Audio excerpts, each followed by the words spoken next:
Hello everyone, if you're new to my channel, consider liking and subscribing. It will make me feel wonderful if you do that. Thanks. By the way, I also have another Naruto and Luffy fanfiction channel. If you are interested, link is in the description. One Piece Straw Hat Family by Hotspot the 626th. As the crew travels through the Grand Line, something happens that not even the crew could prepare for. A baby? What are the Straw Hats going to do? Huge shout out to all the warlords of this channel. You know who you are. Want to stand among legends? Join the channel membership and show your support. Adios! It all started, once upon a confusing time, island. Nami looked away from her most recent project, a map of their last island, hearing the excited calls of her captain. Setting down the pen, she left her drawing station and exited her room onto the deck of the Thousand Sunny. As her eyes adjusted to the sunlight, she casually looked around, noticing each of her crewmates' actions. As always, Luffy was jumping up and down, pointing towards the incoming landmass. Usopp and Chopper were looking off the side, also excited as their captain. Many of the other crewmates began appearing one by one. Zoro from training in the crow's nest, Robin from the library, Frankie from his workshop, and their newest member Brook from who knows where. Nami, there's an island up ahead, shouted the excited reindeer as he ran up to the red-headed navigator. What island is it? Nami looked over to see Luffy having rushed from his spot from Sunny's head, now next to Chopper with his trademark grin and boundless energy. Nami couldn't help but think how cute he was when he got excited about going to new islands. Of course, she wouldn't tell anyone that. Let me check, stated Nami as she hurried back into her map room. Luffy, Chopper, and Usopp soon started cheering around. As Nami looked through her maps, there was sudden loud long whistle, soon followed by a boom. Panicking, Nami ran back outside.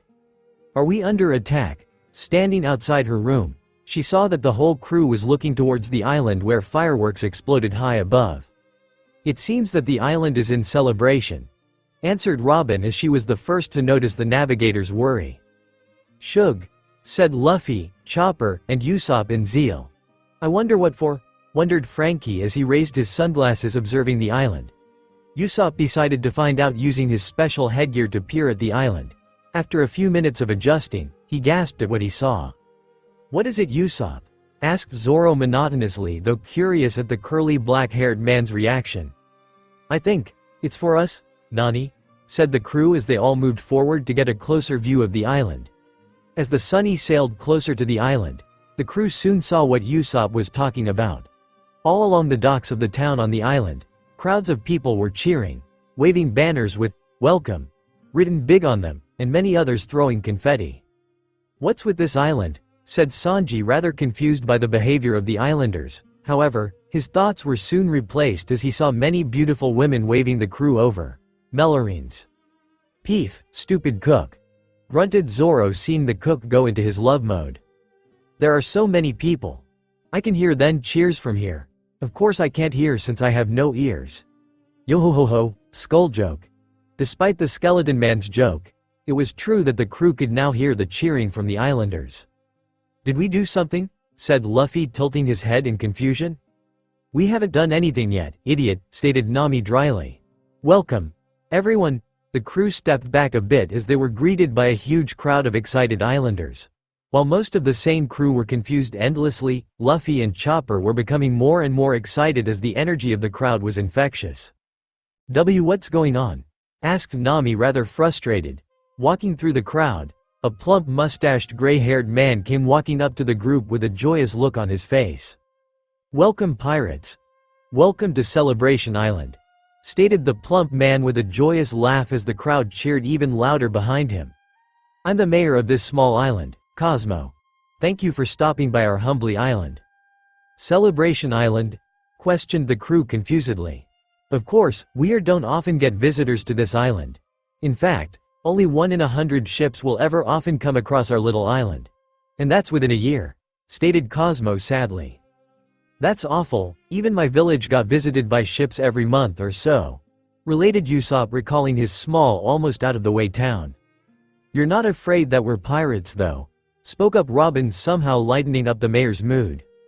We have very little in value, and most pirates love the aspect of being celebrated.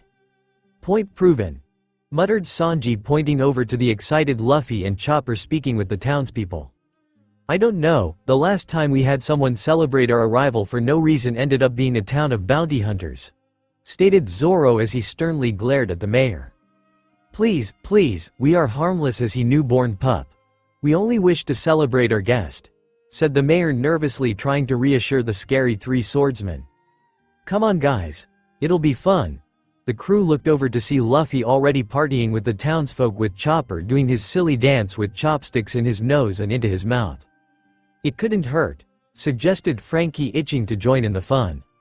I don't know, said Nami as she thought over staying on the island. How long will it take for the log post to set? Sometime tomorrow. That's another reason we don't get to many people. The log post sets rather quickly. Even if it's short, it would be good for the crew to blow off some steam, suggested Brook as he popped next to Nami. Though I have no lungs to breathe, since I'm dead. Yo ho ho ho, skull joke. Not helping Brook, moaned Nami irritably. Captain's orders. Before Nami could decide anything, Luffy broke through the partying group to speak with his cautious crew. Everyone have fun. Will do, Captain, stated Zoro with smug smile as he walked into the ever-growing party. Zoro, hey, wait up guys, shouted Usopp cheerfully as he joined Luffy and Chopper in partying. Usopp, oh, Melorines, shouted Sanji amorously as he rushed for the biggest crowd of females. Sanji, this is gonna be Suapa, rushed Frankie as he dived into the party crowd. Frankie, yo ho ho ho, may I see your panties, Nami? Hell no, angrily shouted Nami as she kicked the perverted skeleton gentleman to the ground. Doesn't anyone have any sense? I think we'll be fine, Nami. Nami turned to the only sane crew member left, Robin, who, for the most part, seemed more interested in reading her book in her hand than partying. Have some fun. Fine, pouted Nami in defeat, allowing the victorious Robin and the recovered Brook to leave her behind and enter the party zone. Come on Nami, come and join us. Nami quickly looked into the crowd, seeing Luffy waving towards her with his infectious grin. Nami blushed a bit, seeing as Luffy may have actually wanted her to have some fun. Fine, smiled Nami as she walked towards Luffy and his party. What's the worst that can happen? The next day, what happened? Said Nami groggily as she sat up in the unfamiliar bed as the sun outside shined pretty high through the windows of the strange room. Must be around midday. Where am I? Putting her hand to her forehead in a vain attempt to stifle the killer headache she awoke with, she attempted to take in her surroundings. The room was definitely unfamiliar. Small and bare, it looked like a room in an inn. It was definitely not on a ship, or their ship to be more specific. Vague memories of last night's welcome to the island's party that had been thrown in their honor by the villagers drifted to the surface of her mind. I remember. Usopp and Chopper singing that stupid Sogeking song. And Robin reading a book. Frankie posing. Brook enjoying himself. Sanji picking up chicks. Luffy eating half the village's food supply. And Zoro drinking. Oh my Oda, I let that old woman challenge me to a drinking competition. Did I win that? There was definitely money involved. Lucky for Nami, she spotted a good-sized bag of belly on her bedside table, causing her to smile in satisfaction at the outcome of the remembered drinking contest. Let's see. Then the villagers begged me to stop Luffy from eating any more of their food. So I challenged him to a drinking competition too, and said that the winner got to eat the losers that Sanji made, for a whole week. Nami tried to recall further information, but anything more than the beginning of the second drinking competition was no more than a haze. I hope I didn't lose to Luffy at drinking, she thought in dismay. A groan next to her in the bed made Nami jump to her feet in panic. Her headache cleared enough to allow her to see a rather large lump covered by sheets, lying in the same bed that she had slept in. No, Nami thought silently, dread starting to creep through her. Quietly she leaned over the bed towards the, now snoring, hidden figure. She gulped as she held her breath, slowly peeling back the covers. Sanji, make me food. Nami jumped 3 feet back and stared, stunned, seeing her, Captain, and without his shirt. Why is he? Nami looked down and realized that she was naked. Hoo-ah, no, nothing happened. No way. We must have just collapsed here or something. She momentarily considered lifting up the covers to see if Luffy was in a similar state of undress. No, even if he is naked as well, it doesn't change anything, and I don't really even want to know. Nami decided to look for her clothes, but only succeeded in locating her shirt and shorts. Her underwear was not in sight. She quickly gave up on the bra and undies and quietly started to change. But Robin doesn't even want her food. Gimme it, Luffy mumbled audibly from the bed. Despite her panic, Nami had to suppress a giggle, finding it rather cute, and almost forgot what she was doing. Those guys sure are interesting when they sleep, smiled Nami, but talking more about the one she had her eyes on. Once Nami had changed, she grabbed the bag of money and ran out of the room. If I got drunk enough to forget last night, there is no way that he remembers anything, so even if something did happen, it won't matter. She rationalized to herself as she walked through the inn passing other waking guests. I should find the others. The log pose is probably set by now. The people we met on the previous island said it should only take a day or two. Nami gasped in realization, stopping her right in front of the doorway leading out of the inn, causing a couple of patrons to give her dirty looks as they were momentarily inconvenienced. I forgot the log pose, shouted Nami, causing the people behind her to falter. She quickly turned around, heading back to the room to retrieve it. Luckily she remembered the room number as she grabbed the doorknob, but froze. Wait, what if he wakes up? The thought had never occurred. Though she had lightly wished that maybe one day the two could share a room. Of course, that would be either as boyfriend and girlfriend or... This isn't like me. I'll just go in and get it, no big deal. If he does wake up, I will just tell him a story. It's Luffy after all, he will believe anything. Nami nodded decidedly, though internal berating herself having to lie to Luffy, and headed back up to the room. It didn't take long to find. The log pose had fallen under the bed in the course of the night, but it was undamaged. Nami breathed a sigh of relief and left the room and the inn. A few minutes after Nami's search, Luffy awoke yawning and sat up, stretching his arms to opposite ends of the room before the headache kicked in. Ow, hangovers were definitely not fun, he decided as he slowly stood up with one hand cushioning his head. It took him a few more seconds to realize that he had no idea where he was. With a puzzled frown, he turned and took in his surroundings. Bed. Table. Clothes. Luffy did a quick backtrack, seeing his vest and pants hanging lying around the room. Clothes. Oh, I'm naked. I wonder how that happened. Having looked down, Luffy confusedly found himself in his birthday suit. Shaking off the strange situation, he grabbed his shorts and threw them on before sitting down cross-legged on the floor and attempting to remember last night. Let's see, said Luffy as he furrowed his brow in concentration, bringing on a fresh wave of headache. Ow, Luffy quickly rubbed his forehead pain. Oh, that's right. He thumped his fist downwards onto an opened palm and grinning in realization. They threw us an awesome party cause of how cool we were. And there was so much food. Luffy's mouth began to water at the memory of all the meat. Returning from Meatland, Luffy quickly wiped the drool and continued to try to recall last night's events. And then Nami said that if I could outdrink her, then I could have all her desserts for a week. Grinned Luffy excitingly at the prize.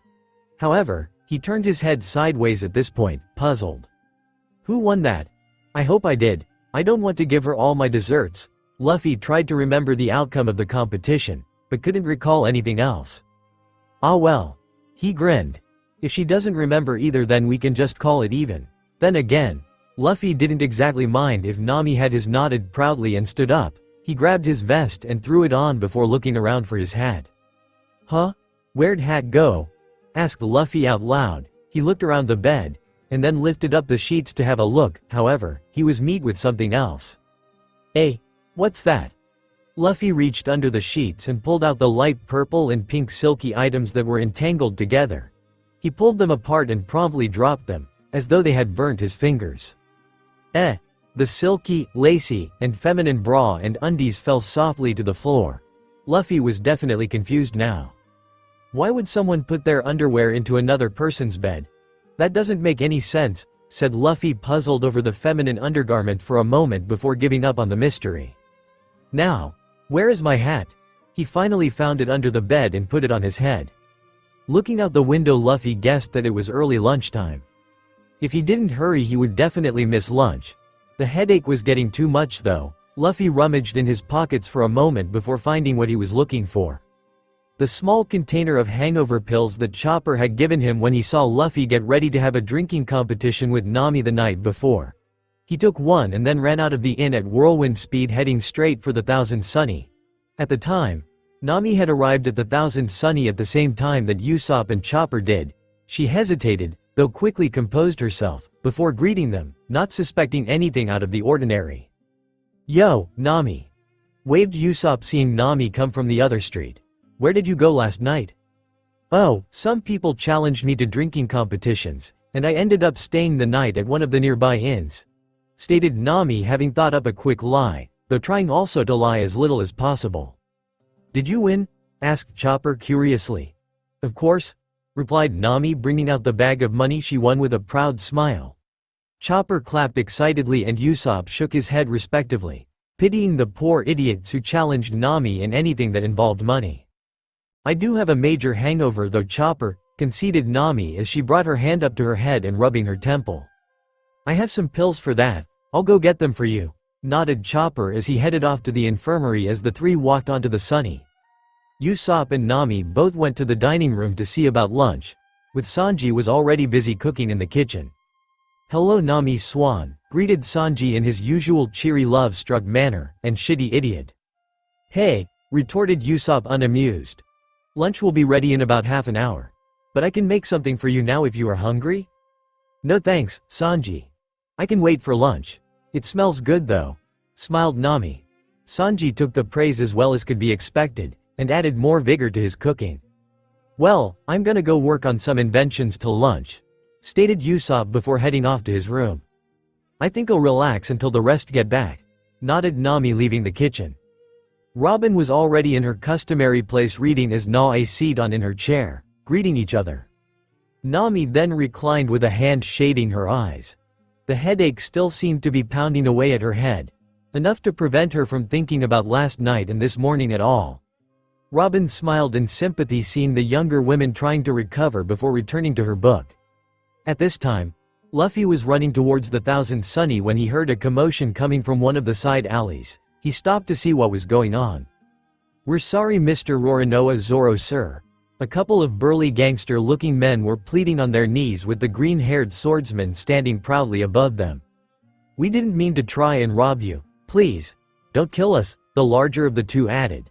"I have a wife and kids." "Which way are the docks?" asked Zoro, seemingly unconcerned by their desperate pleas for mercy before him. The two men looked at each other in confusion. Well," the smaller of the two began to talk, not really sure why this infamous man was asking directions for a place only a few blocks away. "Yo, Zoro," shouted Luffy, greeting his first mate, grinning at him as entered the alleyway. Zoro didn't look at him, but gave a small grin. "I guess I don't need you two anymore," said Zoro menacingly. The two men quivered in fear for a moment before Zoro knocked them out with the hilt and sheathed his sword. "Luffy," he shouted, greeting the wildly smiling captain. "Let's to the Thousand Sunny." "Yosh," nodded Luffy in agreement. "I hope Sanji is making lunch." "Peef, whatever," mumbled Zoro as Luffy took off running again. Zoro shook his head and followed. "I wonder where him and Nami got off to last night," wondered Zoro. Thinking back to last night, the two disappeared at around the same time. However, Zoro had to keep an eye on Luffy, so he put the question aside for later. By the time Zoro and Luffy made it back to the ship, they could hear the sounds of lunch coming from inside. "What, they started without me?" loudly complained Luffy before barging into the dining room. Beforehand, Nami, Chopper, Usopp and Robin were already seated at the table, as Sanji started serving the food. They had just started the meal when Luffy's voice of dismay could be heard from outside.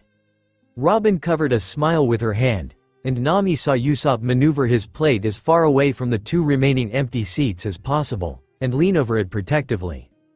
The door banged open. Nami flushed at the sight of Luffy walking in with his usual big grin. He was closely followed by Zoro, who, Nami could almost swear, gave her a searching glance when he entered. She attempted to hide her flush and continued on with her meal. Everyone else was already there and they looked up as he and Zoro entered, but then continued with the meal. Luffy sat down and was about to reach over and steal Usopp's plate when Sanji placed a giant dish of meat in front of him. Luffy grinned at his feast, but stole Usopp's food anyway, stuffing it into his mouth before starting on his own food. Usopp retaliated and the usual lunchtime meal ensued. Soon enough, Frankie and Brook also entered the dining room for lunch, ready for lunch. "Thanks again for that hangover pill," smiled Nami towards Chopper. "You're a lifesaver." "Ah, I won't like you even if you praise me, idiot," giggled and flushed Chopper at the praise but was interrupted by Frankie asking for a pill as well. Sanji then served Nami and Robin with his usual loud and elaborate love gestures. "Where did you disappear to last night, Nami?" asked Brook conversationally as Luffy, Usopp, Zoro and Chopper fought over food in the background. "GGGH," choked Nami on her food, surprised at the question. Quickly, Nami put on her poker face and told him the same thing that she had told Usopp. "Yo-ho-ho-ho, impressive as always, Nami," heartily laughed Brook, raising his cup into the air. A toast to the fools who thought they could best Nami and still walk away with their money. "Kenpai," shouted the crew cheerfully. This caused a great deal of laughter from the room, which started a debate of who would win at poker, the literal poker god, or Nami. Usopp was certain that the deity would win. He was a god after all. "No way. We can beat any god at anything." However, Luffy was convinced that his Nakama could beat any god. The rest of the room participated, but mainly just let the two of them battle it out with a mixture of verbal arguments and wrestling. "Come on, it's a god. They would know what Nami would do before she even thought about," shouted Usopp, currently in Luffy's hold. "So, Nami will just outsmart him," retorted Luffy with a confident grin. Nami laughed, unknowingly blushing hearing Luffy supporting her so fervently, along with the rest of the group, putting off any real thoughts until she could think them in private. That was until Luffy had soundly beat Usopp into saying that Nami could kick the poker god's butt, and brought up the subject of when he woke up. Nami hadn't been paying attention, but tuned into the conversation when she heard him say laughingly, "And I was at this inn, and there were girls' underwear under the covers. I found them when I was looking for my hat." The room suddenly went silent as everyone turned to look at Luffy. "What?" Sanji and Usopp asked in disbelief, with the latter increasingly angrily. Luffy mistook the source of their confusion and nodded, still grinning and laughing. "I know. Who would put their undies in someone else's bed? They must have been mystery underwear." The room's sweat dropped as they all regarded their captain with a mixture of amusement and shock. "Thank Oda for Luffy's denseness," thought Nami, breathing a sigh in relief. "And you don't remember anything?" asked Usopp cautiously. "Nope, I started the drinking competition with Nami and then next thing I knew I was naked in this bed," said Luffy, shaking his head. The crew, except Robin, promptly fell off their seats at this bland statement. "Crap," worried Nami, thinking someone will put two and two together. "You wear what?" shouted Sanji at their innocent captain over the top of loud protests of disbelief coming from the other guys. Luffy looked at him, tilting his head sideways and frowning in confusion. "What's that, Sanji?" Luffy asked, unable to hear him. Sanji's sweat dropped at the comment, knowing full well he heard him. "You woke up, naked, in a strange bed, with women's underthings?" asked Sanji again, incredulous. Luffy nodded and looked around the room in confusion. "What's wrong with everyone?" asked Luffy confusedly. Meanwhile, Nami attempted to hide her face and looked nonchalant. This seemed to attract Usopp's attention to her. "Oi, Nami." Nami looked up with a feeling of sinking despair as she held her breath.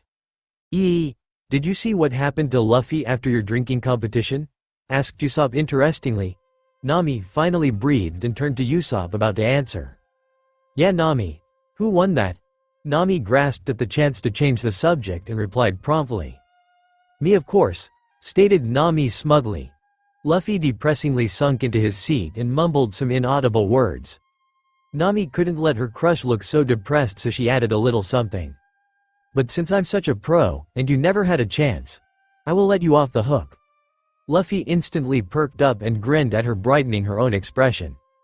"Thanks, Nah, but," she interrupted since she still had to keep up appearance. "You must pay me 10,000 berry." Luffy sank again but nodded. However, the dejection didn't last long, and soon he had the same grin back on again and had started a game of tag, to which Zoro and Sanji were forcibly included. Nami sighed in relief, unconningly awarding her an odd look from Robin, which she shook off, and then headed to her room.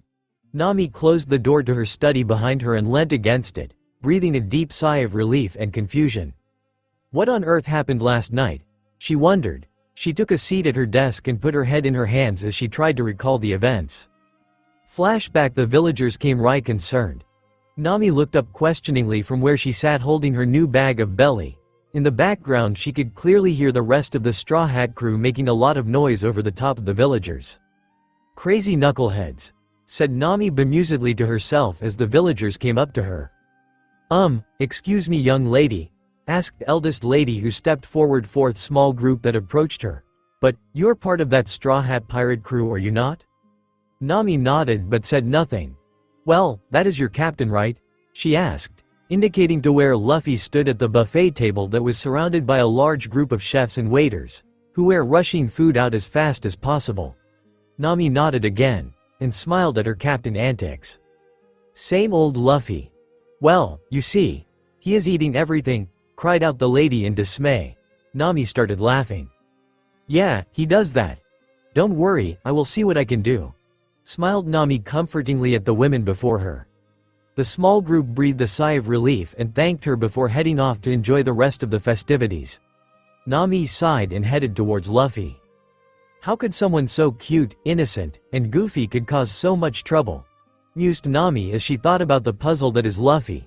She elbowed her way through a group of waiters and tapped him on the shoulder. "Huh?" said Luffy, feeling someone poking his shoulder, and though continued his feasting. "Luffy," she shouted in his ear.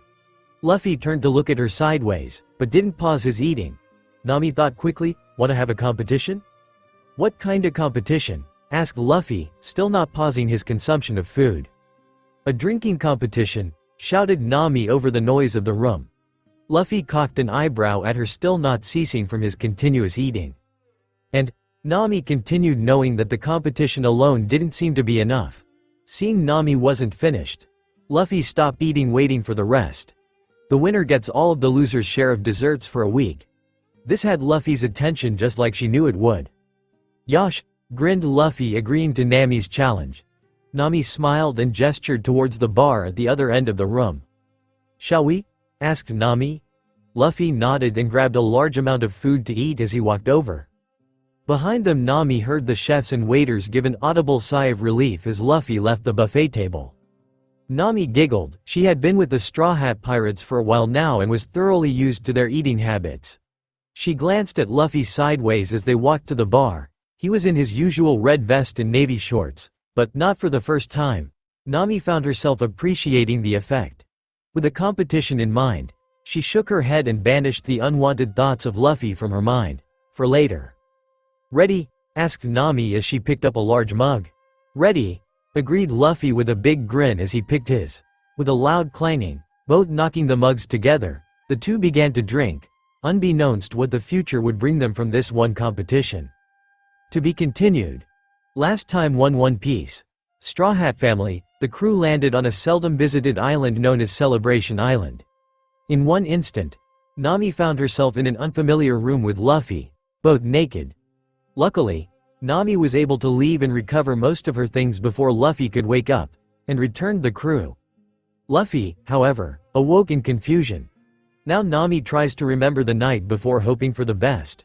Will it be as she hoped? Truth or lie? One thing leads to another. Does he remember? "Do you? Hick. Give up, Luffy," said Nami, slightly drunk with a blush over her face as she placed the empty mug down. It was a well-known fact amongst the crew that Nami could never get drunk. They never knew why. Was it because she knew when to stop? Or did she have some gift from Oda that would make even an alcoholic jealous? Either way, with the amount she had drunken from her last challenge added to the amount from this one, anyone else would have died of alcohol poisoning. "Not a hick chance," shouted Luffy cheerfully, also with a faint blush and coming to the alcohol. Compared to the last drinking contest Nami was in, this one was by far a challenge. Despite the captain's lack of experience in drinking, he was surprisingly keeping up with her. "How? Hick. Can you be not drunk already?" asked Nami curiously as she finished another drink, then hanging her head to the side oddly. Even when we have those celebrations, you barely even drink. She, laughed Luffy as he took another drink, then replied with his usual, large grin. I don't know. Of course, said Nami with a smile as she filled her cup once again. She took the cup, but did not drink. She simply stared at it, then at Luffy as he patiently waited for his turn, all with a huge smile. I must be crazy, mused Nami as she thought about throwing the match to Luffy. She had done what she said she would do. She stopped Luffy from continuously eating the island's food supply. The only reason she didn't just end it earlier was out of pride.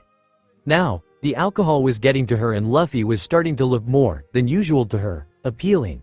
She set the glass back down and slid to Luffy. Alright, you win, Luffy, smiled Nami. Yes, I win. With that, Luffy took the mug and drank the last of the drink. Nami carefully got out of her seat as they both had been seated for roughly an hour drinking. Finally standing, Nami looked around for the rest of their nakama, however, she saw none in sight. This would be a good chance, said a voice in the back of her mind. She knew what the voice was talking about. Hanging with Luffy. Good thing she already had a blush from the alcohol, because now it was deepened as she thought about having some alone time. And somehow, the other knew. Hey Nami. Returning from her thoughts, Nami saw Luffy standing as well, looking at the navigator with a grin. You wanna walk around and hang? Sure, Luffy, smiled Nami, for once listening to her voice. Luffy's grin got wider as he cheered with excitement. Nami laughed at her captain's antics and the two began wandering off into the town. Their walk was, even by Nami's standards, fun. The two walked all over town, either talking with random townspeople that for some reason or another wanted them in another drinking game, or talked amongst themselves. Luckily for them, there were some games that didn't involve drinking. Of course, those games were for children. Either way, Luffy still wanted to play, and, by Oda, Nami joined in too from time to time. However, after the last game, a game of Hit the Man with Sponge, which Luffy played, the two ducked behind a building, hiding from the unfortunate sap that got hit by one of Luffy's strong throws. I told you to hold back, Luffy, said Nami, scolding Luffy. Though the rubber man was just laughing as he laid against the wall. Eventually Nami's stern attitude was changed into laughter as she joined her slightly drunk captain. After a few minutes of laughing, the two grew quiet, both in deep thought. Nami, said Luffy softly, though loud enough to bring Nami out of her thoughts. Unintelligibly spoke Nami, causing Luffy to chuckle a bit. This made Nami a bit peeved. What? Sorry, apologized Luffy with his legendary grin. Nami quickly cooled off seeing his grin and allowed him to continue. Do you like Sanji? Said Luffy, going from a happy grin to a blank stare. The question surprised Nami a little, never really thinking that Luffy could be interested in relations, of course, unless it's about how his nakama are getting along. Of course I like Sanji, answered Nami with a smile. Really like Sanji? Continued Luffy, still showing no facial change as he just continued to stare blankly. Nami seemed taken back a bit, but she answered quickly. No, only as nakama. I can't say that have the same feelings that he shows to me and Robin. Nodded Luffy, though his facial expression didn't change. Of course, he does that for every pretty face he sees. Joked Nami, getting a laugh from Luffy. So, where did that question come from? Said Nami as she calmed down from their laughter. Luffy immediately stopped laughing and remained quiet as his eyes were covered by the shadow of his hat, not sure how to answer. Luffy still didn't answer. Getting fed up with the silent treatment, she crawled over to Luffy, getting fairly close to the man. Luffy? What about Zoro? Said Luffy out of the blue, surprising Nami. What? No, said Nami, raising her voice. They're all nakama, Luffy. But more, suggested Luffy rather shyly. No, exploded Nami in frustration, surprising Luffy. Not Zoro, not Sanji, not Usopp, not Frankie, and definitely not Robin, Chopper, or Brook. What about me? Nami, frustrated rage soon cooled over, turning into shyness, giving her a darker blush, now shining through the drunk blush, with Luffy's new question. Once again there was silence between the two, though this time Luffy waited for Nami's answer. Tell him, shouted a voice in the back of her head. She opened her mouth readying to speak, yet nothing came out. Nonetheless, Luffy waited patiently, fairly impressing her, as he waited for her answer. I hesitated Nami readying to answer, however, at a split second. I can't believe we're having this conversation. Eh? Said Luffy looking at Nami rather confusedly. Come on, smiled Nami with a hearty laugh as she stood up and extended her hand to Luffy. Let's join some games, this time for drinking. Luffy looked at the hand, then the woman that the hand was connected to. He was very confused about what was happening, however, the aspect of playing more games enticed him. Sure, smiled Luffy as he took Nami's hand, bringing him back up to his feet. Both grinning, they left their refuge and re-entered the party. Damn, internally thought Nami, mentally kicking herself as the two walked down the street. Flash in, damn, thought Nami, blushing from the memory. Once again, Nami was mentally kicking herself. Though this time, she was berating herself for almost slipping her secret crush to the one she was crushing on. Though with this latest memory, she was a few steps closer to the situation earlier. Nami sighed about the event, hating that she couldn't remember and hating what she could remember. It's too frustrating to remember now, stated Nami, sternly banishing her memory for later. Returning back to the duty at hand, she decided to work on her latest map until, as she worked, she could hear Luffy and the others playing what sounded like tag. I'm gonna get you, Chopper, shouted the voice of Usopp, sounding rather sure of himself. Ah, get away, shouted the voice of Chopper frantically. Nami gave a soft smile, hearing the crew rowdy as ever. As she continued to work on her map, she could hear the heavy footsteps of some of the crew running. Snap! Nami froze, hearing what sounded like a branch snapping. Ah! Hearing the frightened scream of Usopp and Chopper, Nami worriedly flew out of her seat and rushed outside. Running up to the right, anyone but Luffy looking straight at Nami blankly, holding onto a branch from her precious mycon trees. Luffy! Screamed Nami furiously. She then stomped her way down the stairway, heading right for the rubber man. To the side, Robin looked up from her book, looking curiously at the furious redhead. Sorry Nami. Bowed apologetically Luffy, rather frantic. However, that didn't stop Nami as she walked up to Luffy, grabbed the broken off mycon branch out of his hand, then gave Luffy the hardest bop on the head she could ever give Luffy, causing him fall over in pain with a large bump. At this point, many of the other crewmates appeared, hearing their furious navigator. You know how important these are to me, shouted Nami, still furious now, with tears flowing from her eyes as she shook the broken branch in front of the downed captain. Luffy quickly picked himself up, still with the same expression he wore before Nami's hit. Sorry, nah, shut up. Nami, still furious and in tears, once again hit Luffy with roughly the same force, though this time he stood his ground. Nami then continued to hit Luffy, however, her strength no longer accompanied them as she just cried and beat on Luffy. Nami soon stopped her tyrant on her captain, hearing the soft voice of Robin behind her. She looked at the black-haired women curiously, then looked around, seeing the whole crew, save Usopp and Chopper for some reason, staring at her. Excuse me. Nami quickly discarded the broken branch and walking right back into her study. Shutting the door behind her, she leaned back into it, releasing a fresh new waves of tears as she crashed down onto the floor. Why did I hit Luffy so hard? Nami felt a wave of guilt come over her. It was only a small branch. The mycon tree could grow it back after some time. So why did she freak out so harshly? Oi, you shitty rubber man.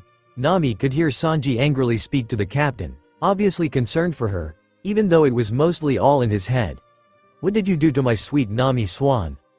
Oi! Shouted Zoro threateningly as he placed a hand on his sword. However, Sanji ignored him. Answer me. Luffy said nothing, staring blankly at Sanji as he held the rubber captain up by his collar, like nothing had ever happened. The two stared at each other, Sanji in anger and Luffy blankly. Eventually, Sanji let go of Luffy. Che. Whatever. Don't do it again.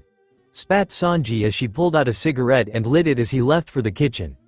Zoro relaxed, seeing no danger to the captain, and left for some training. Brook and Frankie left to continue their previous work, and Robin returned to her seat in book. Luffy, peering around the corner, Usopp and Chopper guiltily walked up to their captain, knowing full well what had really happened. However, Luffy only stood alone and expressionlessly on the grassy deck with his eyes hidden by the shadow of his hat. Luffy, sniffled Chopper, feeling the most guilt. Luffy looked over to his nakama, giving them a soft grin, looking as if nothing had ever happened. I'm tired, let's stop for a while. Usopp and Chopper were shocked to see Luffy so casual, but did not question back. Luffy then left the two to their own play as he walked to his favorite seat, the Thousand Sunny's head. I'm sorry. Luffy, whispered Nami to herself, having heard everything that happened. Placing her hands back onto her face, she tried to recall the accounts of last night. Flashback, come on, join us in a game of truth or lie, shouted a slightly drunken man as he beckoned over Luffy and Nami to their game.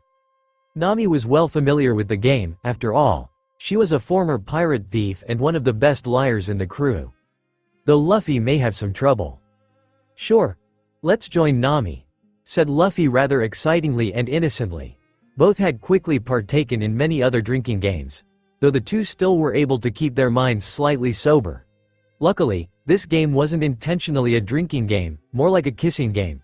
Of course, Luffy didn't know that. Maybe we can take advantage of this game, said the voice.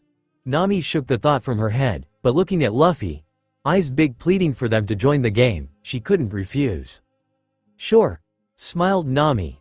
Luffy gave an excited cheer and the two grabbed a seat in the circle of fellows and ladies ready to try their best and receive a kiss, or whatever Luffy thought was the prize. Since you're newcomers to the game, you can start first, said the same man, pointing to Luffy. How do you play? Asked Luffy innocently, causing the group of islanders to laugh. First, you must spin the bottle. Whoever it lands on has to tell you one truth and one lie, and you have to guess.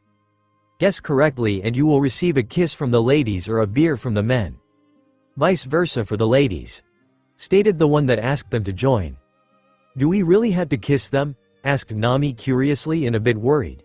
Not for herself, but for Luffy if he were to get lucky. It's the rule of the island, stated the man seriously, with the whole group nodding in agreement. Nami gave a soft sigh, while Luffy seemed to understand as he spun the bottle. Nami sighed for the second time, knowing full well Luffy couldn't figure out a lie from the truth if his life depended on it, which had often seemed to occur. The bottle eventually stopped on a pretty blonde-haired woman, who replied in a delightful squeal. Okay, composed the women rather quickly, while many others females seemed jealous. I am the local barmaid of this establishment and I'm actually married to this fellow, the woman said as she pointed to the man next to her. The man was seemingly surprised and, though not her turn, Nami knew instantly what the lie was. However, she guessed her captain wouldn't be that smart. It was clear that she thought Luffy was attractive. So did many of the girls in the group, all staring at Luffy. But Nami knew full well that Luffy would never guess correctly, no matter how easy they made it. Thought Luffy as pondered over the statements. Soon enough he quickly got an answer. The first one's a lie. Oh, sorry.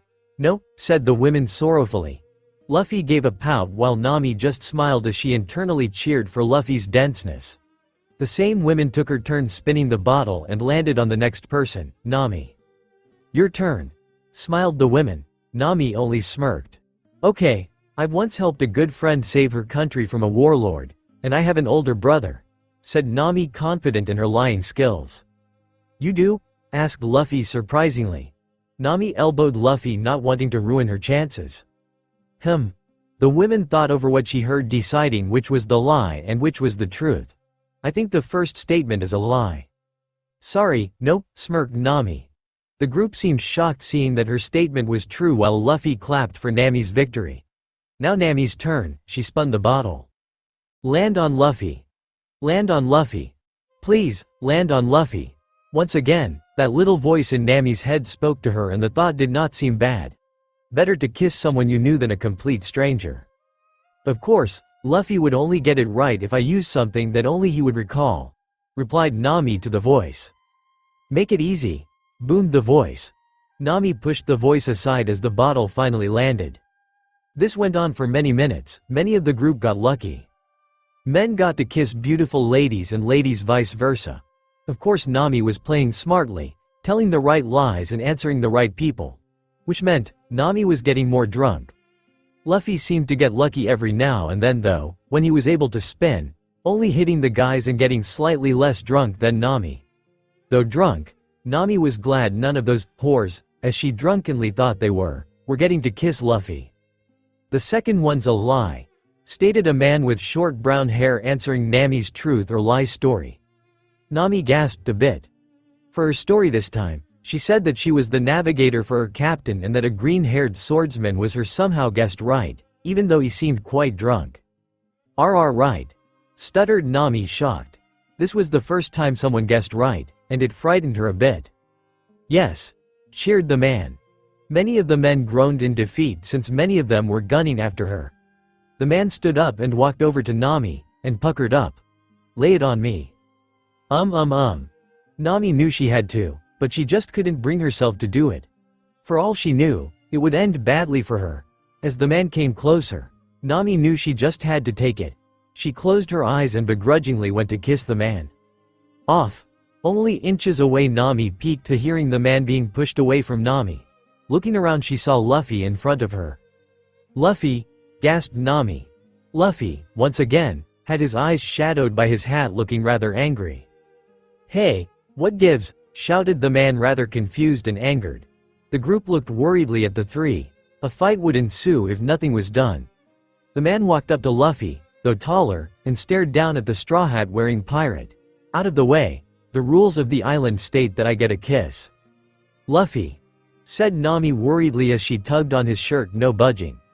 Luffy just continued to stare furiously at the man, not backing down a bit. "He's right." A small voice piped up. Nami and Luffy looked back at the group to see one of the girls, a brown-haired woman with glasses, raise her hand. "It's a law. One of the guys must kiss the girl," which they answered their truth or lie story correctly. "Yeah," shouted the man backing the statement. Luffy and Nami looked back at the man with a glare. "So let me kiss her." Luffy ignored the desperate man and looked back at the women. "If any guy claims the kiss?" asked Luffy seriously. Receiving an absent-minded nod from the women, Luffy turned around looking at Nami and Nami at him. His serious facial expression softened, seeing her face looking neutral. Nami wasn't sure what Luffy was doing, but she trusted him nonetheless. "Sorry, Nami." "What are you MMFF?" Before Nami could finish, Luffy's lips crashed into hers, surprising her greatly. "What? Come on," shouted the man, unbelieving what he was seeing. The crowd, however, seemed to care less about the man's claim as they all cheered. Some even whistled for the two kissing nakama. "Oh my, Oda!" internally gasped both Nami and her inner voice as Nami found Luffy's kiss almost intoxicating. The same could be for Luffy, as neither one seemed to want to break apart. With each passing second, they got deeper and deeper, as well as a bit more hands-on. "Get these two a room," shouted someone in the crowd, sending it into cheer as they began to gently push the two kissing crewmates towards the nearest inn. The crowd somehow extended into the inn, with someone breaking forth to tell the innkeeper what was going on. The two finally found themselves at the final push, breaking from their kiss, and falling down onto a bed, with Luffy standing over her spread-out figure. "Have fun," shouted someone cheerfully as the door closed on the two. Luffy and Nami simply stood at their current positions. Nami on the bed, staring into the eyes of Luffy standing over her. It seemed like hours before either one of them moved, but the first to do so was Nami. It's okay," said Nami softly with a smile as she wrapped her arms around Luffy's neck. Luffy's eyes widened as he was taken back a bit by Nami's approval. "But, Nami..." Luffy tried to giving Nami one more chance to think over her decision. However, Nami didn't say anything as she removed one of her hands from his neck and removed Luffy's hat, setting it aside gently on the bed. "Thank you," was the last thing Nami said before she brought Luffy down into another deep kiss.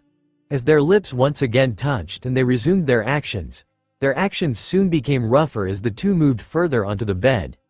Unbeknownst to them, causing Luffy's straw hat to fall off the bed. "Luffy." The two paused in their actions. Luffy now without his vest and Nami down to her undergarments. Both once again looked into each other's as they prepared for what they were about to do. "Yeah," answered Luffy, roughly, definitely aroused. I love you," said Nami with a warm smile. Luffy seemed slightly taken back once again this night.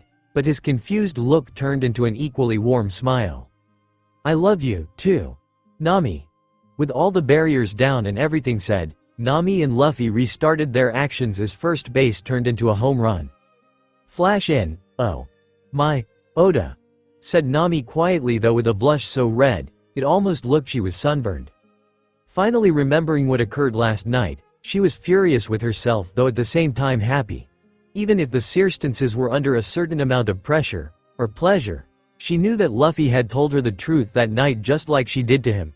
As she stood back up, wiping her tears, whether of joy or sadness she no longer knew, she seemed happier now. She wanted to go and confront her captain immediately, but something came to mind. Does he remember? She froze at the door handle. It took her tremendous energy to remember that whole situation, and if she had gotten so drunk not to remember, then Luffy would most likely be in the same boat. However, she doubted he would remember. I can't do that to him. She began to doubt herself. Even if what Luffy told her was true, it may have only been done under the influence of alcohol. If she were to tell Luffy all this, he may be overwhelmed. Not only that, she wanted it to be her secret if he didn't know. No point putting any guilt on Luffy for her actions. But speaking of actions. Oh, realized Nami, recalling her earlier actions. This would allow her to easily bring about the subject of what happened earlier and apologize to her captain. I should go and apologize to Luffy.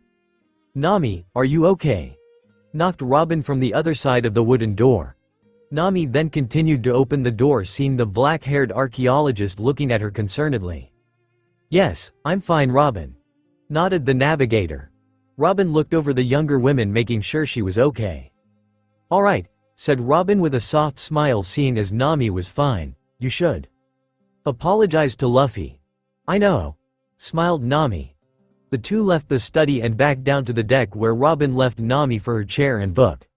Nami continued to where she knew Luffy would be. Nami." Nami stopped, hearing small voice piped up. She looked over to see Chopper, holding onto the broken branch, and Usopp, both looking rather guilty as they approached her, Chopper almost looking like he was about to cry. "Nami, you should know," started Usopp, looking solemn. "It wasn't Luffy's fault. The dam known as Chopper broke as he ran to Nami crying waterfalls. We were playing tag, and I didn't want to be it, so I—" "It's okay, Chopper," smiled Nami as she bended down to Chopper's height and hushed the crying reindeer.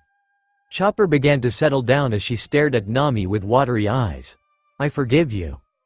"Really?" said both Usopp, more shocked while Chopper relieved. Nami smiled and patted the reindeer's head, assuring him that she was no longer angry. "Yes." Nami then stood up and looked over to the Sunny's head, where she knew Luffy would be. "But I need to see someone." "All right," nodded Usopp as he and Chopper left to play another game, allowing Nami to continue her walk to her captain. "Luffy," said Nami shyly as she peered over the mane of the Sunny, seeing the Straw Hat captain sitting relaxingly looking out to sea. However, he did not respond at first, so Nami spoke a little louder. "Luffy." "Huh?" Luffy sat up in surprise as he looked around for the source of the voice. He turned around, he saw Nami waiting patiently for him to answer. Seeing his red-headed navigator, he gave a small grin. "Oh, hi Nami." "Luffy, I'm here, sit," grinned Luffy as he patted the seat next to him. Thanks." Nami was surprised. She never knew Luffy to share his favorite spot with anyone. Not wanting to seem rude, Nami stepped onto the— She sat down with her legs tucked in as the two stared out into the ocean. "Whoa. It's beautiful." It may have only been the afternoon, but the view from where the two sat was almost breathtaking. No wonder it's his special seat. "Huh? Oh, yeah it is." Nami looked over to Luffy, who was looking out to sea, though how he answered her seemed to interest her greatly. However, she was on a mission, so she let it slide for now. "Luffy, I want to apologize," said Nami as she turned to Luffy and bowed to him. Luffy seemed taken back by Nami suddenly apologizing to him. It's usually the other way around. "I shouldn't have snapped at you. You were just—" "It's fine, Nami." Nami looked back up, seeing her captain grinning at her like he always did. "You had every right. I should be apologizing." "You already did," stated Nami, seeing that her captain held no ill will towards her. "Oh yeah." She laughed like the world was perfect. Nami just smiled, glad that her captain and secret crush didn't hate her. Eventually, Luffy stopped laughing and continued to stare out to sea with a wide grin. Nami, seeing as it was a rare opportunity, joined him, listening to the waves and taking in the scene. Maybe I should ask him? After a few minutes, Nami looked over to Luffy as he relaxed against Sunny's mane. She took a deep breath and dived in. Hey, Luffy. Yeah. Do you remember anything from last night? Luffy seemed confused about Nami's question and decided to think a bit about what happened last night. First, said Luffy after a few minutes. Nami immediately looked like she was caught red-handed. Oh dear Oda, he remembers. As Nami closed her eyes, waited for Luffy to blurt out about what happened. As she did this, Luffy causally looked at Nami, who seemed a bit freaked out. First, continued Luffy, getting Nami out of her little freak out. I remember eating tons of meat. Nami felt comically hearing Luffy's statement. And, repeated Nami, a bit peeved at Luffy's dramatics. Then you and me got into a drinking competition, stated Luffy as he continued to try and recall last night's events. Then nothing. He doesn't remember, thought Nami with relief, but also with bit of disappointment. Deep inside, she kinda wanted him to remember their special night. Do you remember anything? Asked Luffy, innocently turning the question back at her. She stared at Luffy, shocked, totally unprepared. Well, everyone, dinner. Before Nami could answer, Sanji's dinner call rang out across the ship. And like a child remembering that it was Christmas, Luffy was instantly excited. Yeah, dinner, cheered Luffy as he jumped in the air excitingly. Nami thanked her lucky stars that Sanji had prepared dinner. As Luffy ran off to get first dibs, which whether early or late Luffy still had, Nami stood from her spot, though paused to take in the scene one last time. As if she would never be able to see it again. She then left Luffy's favorite seat and walked over to the kitchen, as was everyone else. She was second to last as Frankie walked in, the crew already up to their usually dinner antics. Hey, give me back my food, Luffy, shouted Usopp as she childishly fought with Luffy over his stolen food. Nami only smiled as she took her seat next to Robin as she enjoyed her meal, all the while thinking, I guess he doesn't remember. Internally sighed Nami, but was happy that Luffy remained oblivious of what occurred last night. It can just be my special secret night with him. With the dinner antics finished, most of the food eaten by the bottomless pit that was known as Luffy, everyone returned to their usually task, having decided to recover for the night, then set sail in the morning. Usopp, Chopper, and Brook decided to fish. Frankie returned to his previous task, inventing something new for the ship. Zoro went back to training up in the crow's nest. Robin decided to read inside with Nami as she worked on her map. Sanji cleaned up the kitchen. And Luffy returned to his seat as the sun set on another day. Luffy usually liked this part of the day. Even if the adventure was over, there is always another adventure the next day. But Luffy was not thinking about what new adventure would happen tomorrow. Do you remember anything? As Luffy kept recalling his unanswered to Nami, Luffy thought back to last night. He actually remembered most of what happened last night. The drinking competition, their short conversation, the truth or lie game, and what led after. But Nami didn't seem to remember, said Luffy to himself as he stared out to the sea and the setting sun. He didn't regret what happened last night. Hell, he loved the women from afar since they met, but he didn't want Nami to feel like she had to commit to him. I guess it'll just be my secret, said Luffy very solemnly, then turning around to peer at Nami in Robin's room where he knew Nami was. He then turned back to the sea, pulling his hat down, covering his eyes. Sorry, Nami. To be continued. The sun peeked through the window of Nami in Robin's room as the Thousand Sunny sailed along in the middle of the ocean. To the day, it had been roughly a month and a half after visiting Celebration Island, and with it all troubles Nami had with Luffy about that night. In that time, the crew had little encounters with islands usually uninhabited. However, the next island was said to be quite famous medically, which made Chopper rather excited. Nami awoke to be only one in her room, as Robin always liked to either stay up late or get up fairly early. As she lifted herself from the bed, she rubbed the sleep from her eyes and took a look of her surroundings. The sun seems awfully high, mused Nami to herself as she saw the position the light was beaming down from. She simply shrugged it off, as she got out of bed and changed out of her clothes. Maybe I can get the map I've been working on finished today, said Nami contentedly as she finished dressing herself, a simple white t-shirt with a yellow skirt, and placing on all her arm wear. She soon left her room and walked towards the kitchen for tea she knew Sanji would have prepared for her. "Come on, Sanji, I'm hungry." As she walked, she could hear the crew already active with Luffy's complaint for food. "Yes Sanji, I'm starving," added Usopp. "Oi, oi. Wait till Nami gets here. Shitty idiots." She was glad Sanji was polite enough to force the crew to wait, but it seemed unnecessary to wait just for her if she late. "I hope the crew can forgive me." Nami froze as she felt an unusual sense of nausea came over Nami before she could reach the kitchen. "Oh dear Oda." Nami covered her mouth as she went into a run for the nearest bathroom, which was luckily close by. She threw the door open and closed it just as fast, then flinging herself to the toilet, releasing the contents of her stomach. "Where's Nami?" whined Luffy with his chin on the table, looking as if he hadn't eaten in forever.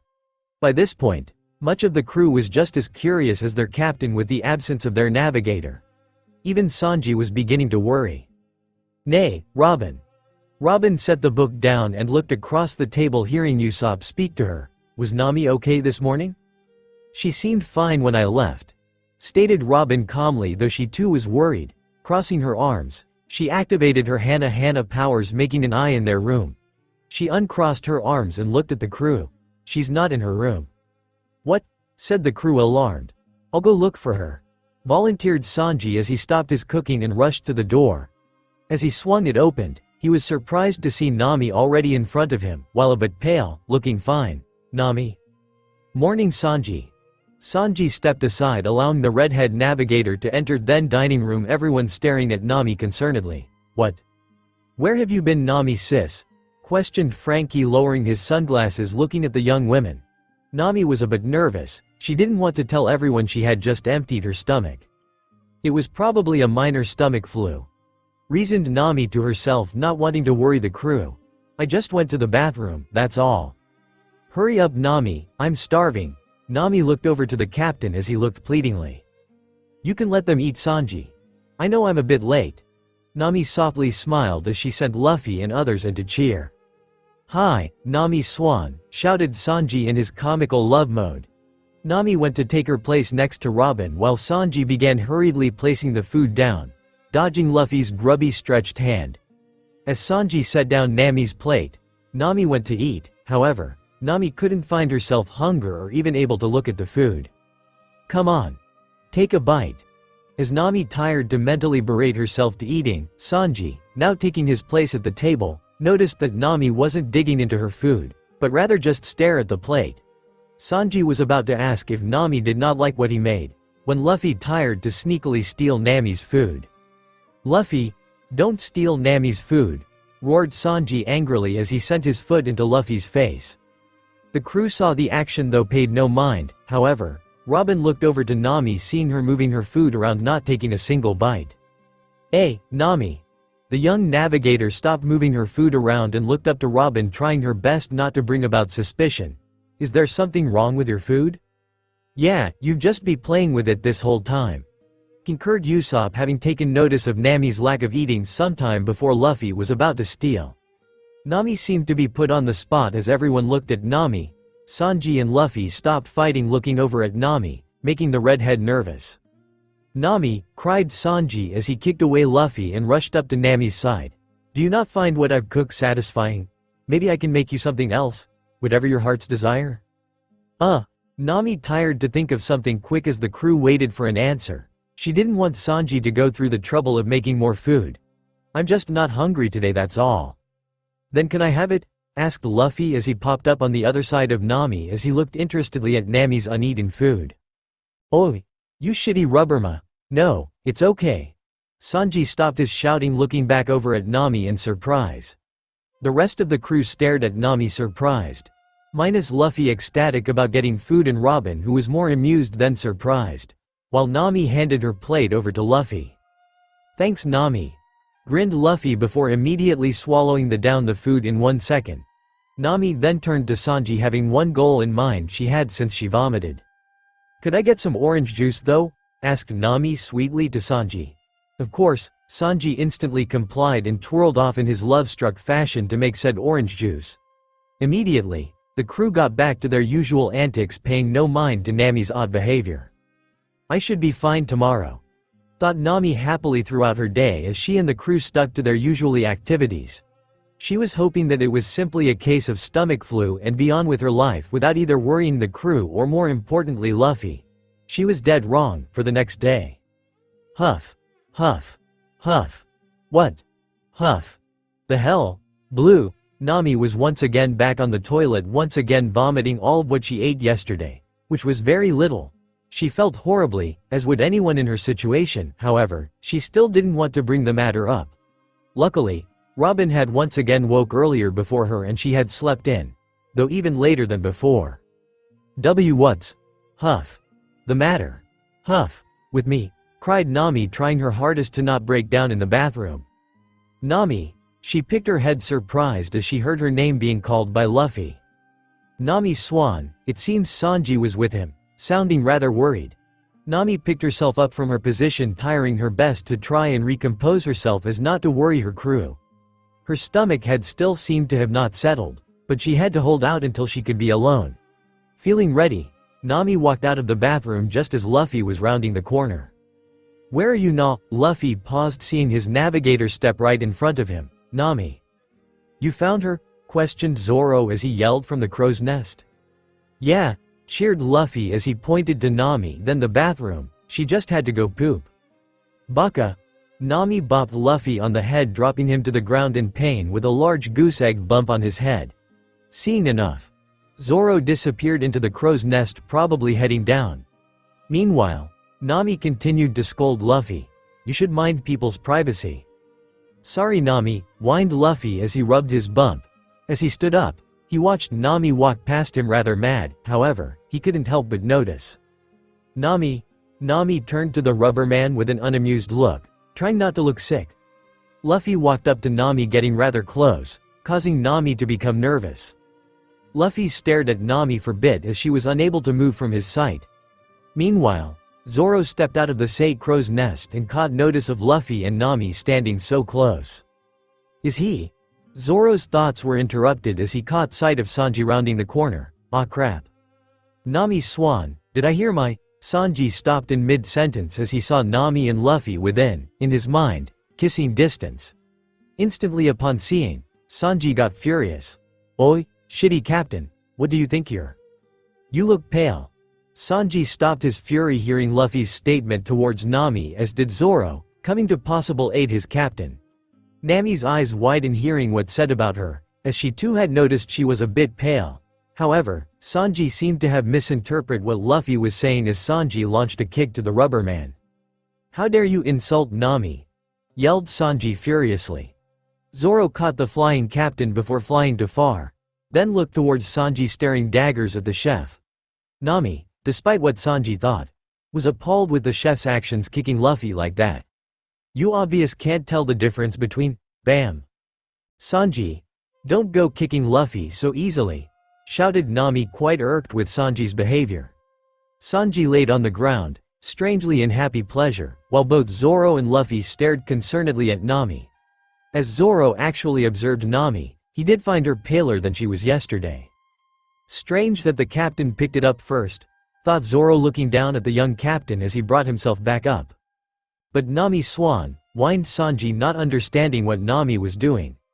I haven't been feeling well these last few days, Sanji, so I'm probably a bit pale, stated Nami, trying to help Luffy out while also keeping her vomiting episodes covered. The three men suddenly took a sudden interest as Nami defended Luffy. You're sick, Nami? Questioned Sanji, pointing to her. Nami nodded her head. However, she quickly realized what she had brought up. Ah, Chopper, shouted Luffy frantically as he ran into the dining room. Nami soon followed behind him, wanting to stop him from blabbing to the rest. Nami's sick, again. Don't say it like I'm a burden, Baka, shouted Nami angrily as she raised her fist at him. What? Nami's sick. Call a doctor, shouted Chopper as he started to panic with Luffy. But aren't you the doctor? Said Brook, pointing to the panicking reindeer. Chopper immediately stopped his panicking, leaving Luffy to continue. Oh yeah. Hold on. The crew looked at Nami as she tried to gain control of the situation, Zoro and Sanji soon entered the dining room wanting to see what was going on with the Nami's sick situation. "I'm only slightly sick, just a headache, really." "You sure, Nami?" asked Chopper as he walked up the navigator worried about her health. "I'm sure, Dr. Chopper," sweetly said Nami, though lying as she bent down giving the reindeer a pat on the head. "Ah, I won't like you even if you praise me, dumb ass." Nami only gave a small chuckle amused with the reindeer's embarrassment. Though internally, she was kicking herself lying to the crew, even more so to the trusting reindeer doctor. The crew soon took the lie as they continued with their day. However, Zoro, Robin, and, oddly enough, Luffy seemed to keep an eye on the navigator throughout the day. As day turned to night, then day again. Damn, thought Nami as she ran down the deck and back into the bathroom for the third time this week.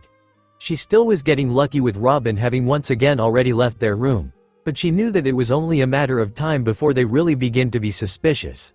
Another stroke of luck. She had actually woke up rather early, earlier than yesterday, but still rather late. This will pass. This will pass. Nami kept telling herself furiously as she finished with her recent vomiting episode. This time the crew didn't seem worried since they weren't looking for her. She brought herself up, taking in deep breaths trying to settle her stomach. As she looked into the mirror, she saw herself even more pale, probably more noticeable. "All right. You can do this," said Nami as she tired to psych herself up to face the crew and prove them wrong. Feeling a bit more confident, Nami walked towards the door repeating the same thing.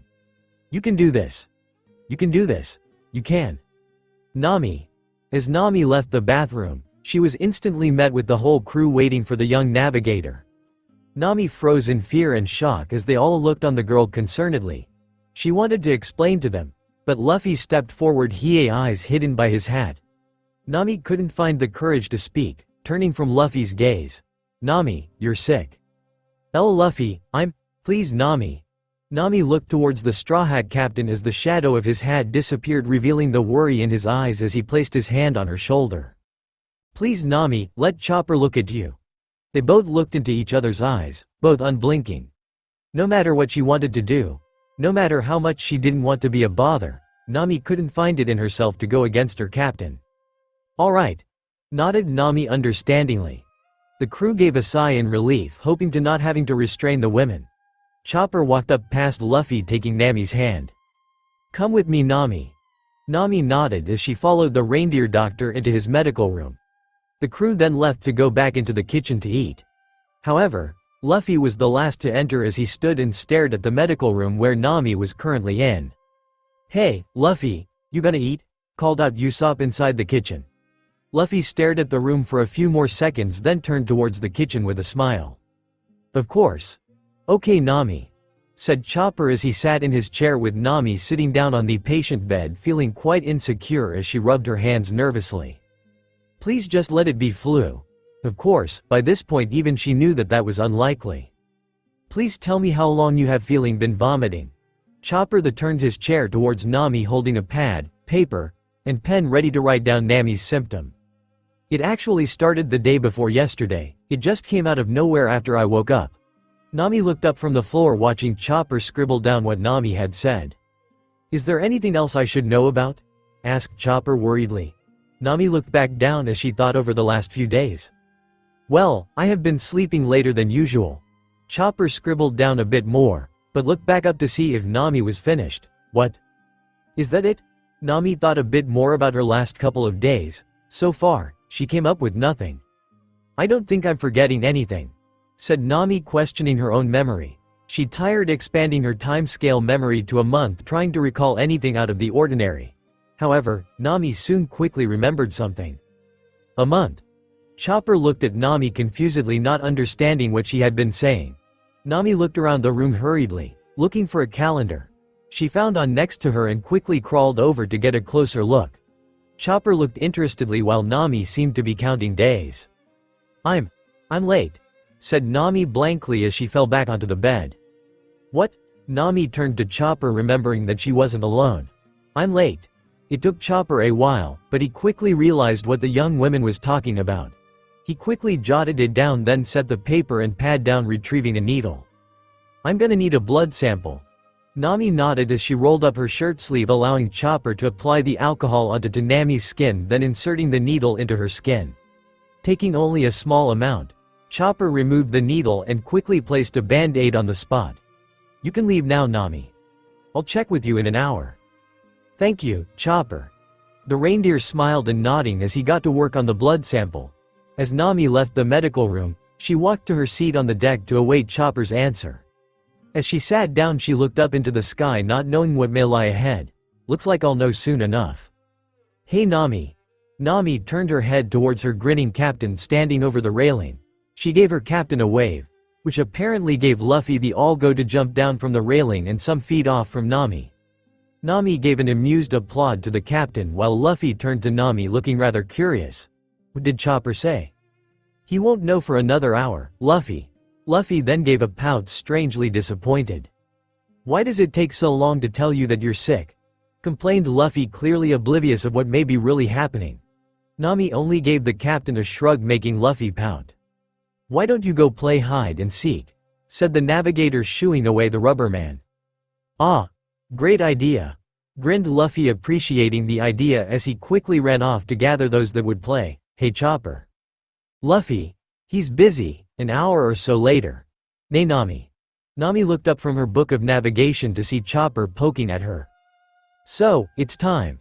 Nami nodded as she sat her book down and followed Chopper into his room. Only Brook, Robin, Usopp, and Zoro saw the two walk to the upper decks. Luffy was currently relaxing on the Sunny's head, Sanji was cleaning the kitchen, and Frankie was still working in his shop. As the two entered the medical room, the air inside turned rather serious. "Please sit down," motioned Chopper to the bed. Nami nodded as she took up the reindeer on his offer and sat down on the bed. While she sat, Chopper stood in front of her looking like he had grim news. "Nami." Nami stared at Chopper as he prepared to tell Nami what she had expected from day one. "Nami, you're pregnant." Nami said nothing as she stared wide-eyed at the reindeer doctor. She had expected as such, but for some reason, just hearing from a professional was like mind-blowing. "Are you sure?" "Positive," nodded the doctor. For a few minutes, never one spoke to the other. Both with questions, some for Nami and all about what will happen. "Should we?" "No." Chopper jumped back, causing his chair to roll back as Nami shouted her answer quickly. Catching her attitude, Nami quickly reeled back, composing herself emotionally. "I'm sorry, but need a little time to decide." Nami actually seemed surprised when Chopper finished her sentence. Chopper sighed a bit as he readied to explain what he meant. "As you've said, we will reach Scared Heart Island, a bustling island with some of the most advanced medical practices in the world. If you want, you can abort it," said Chopper, seeming rather hesitant to speak about the practice of aborting a child.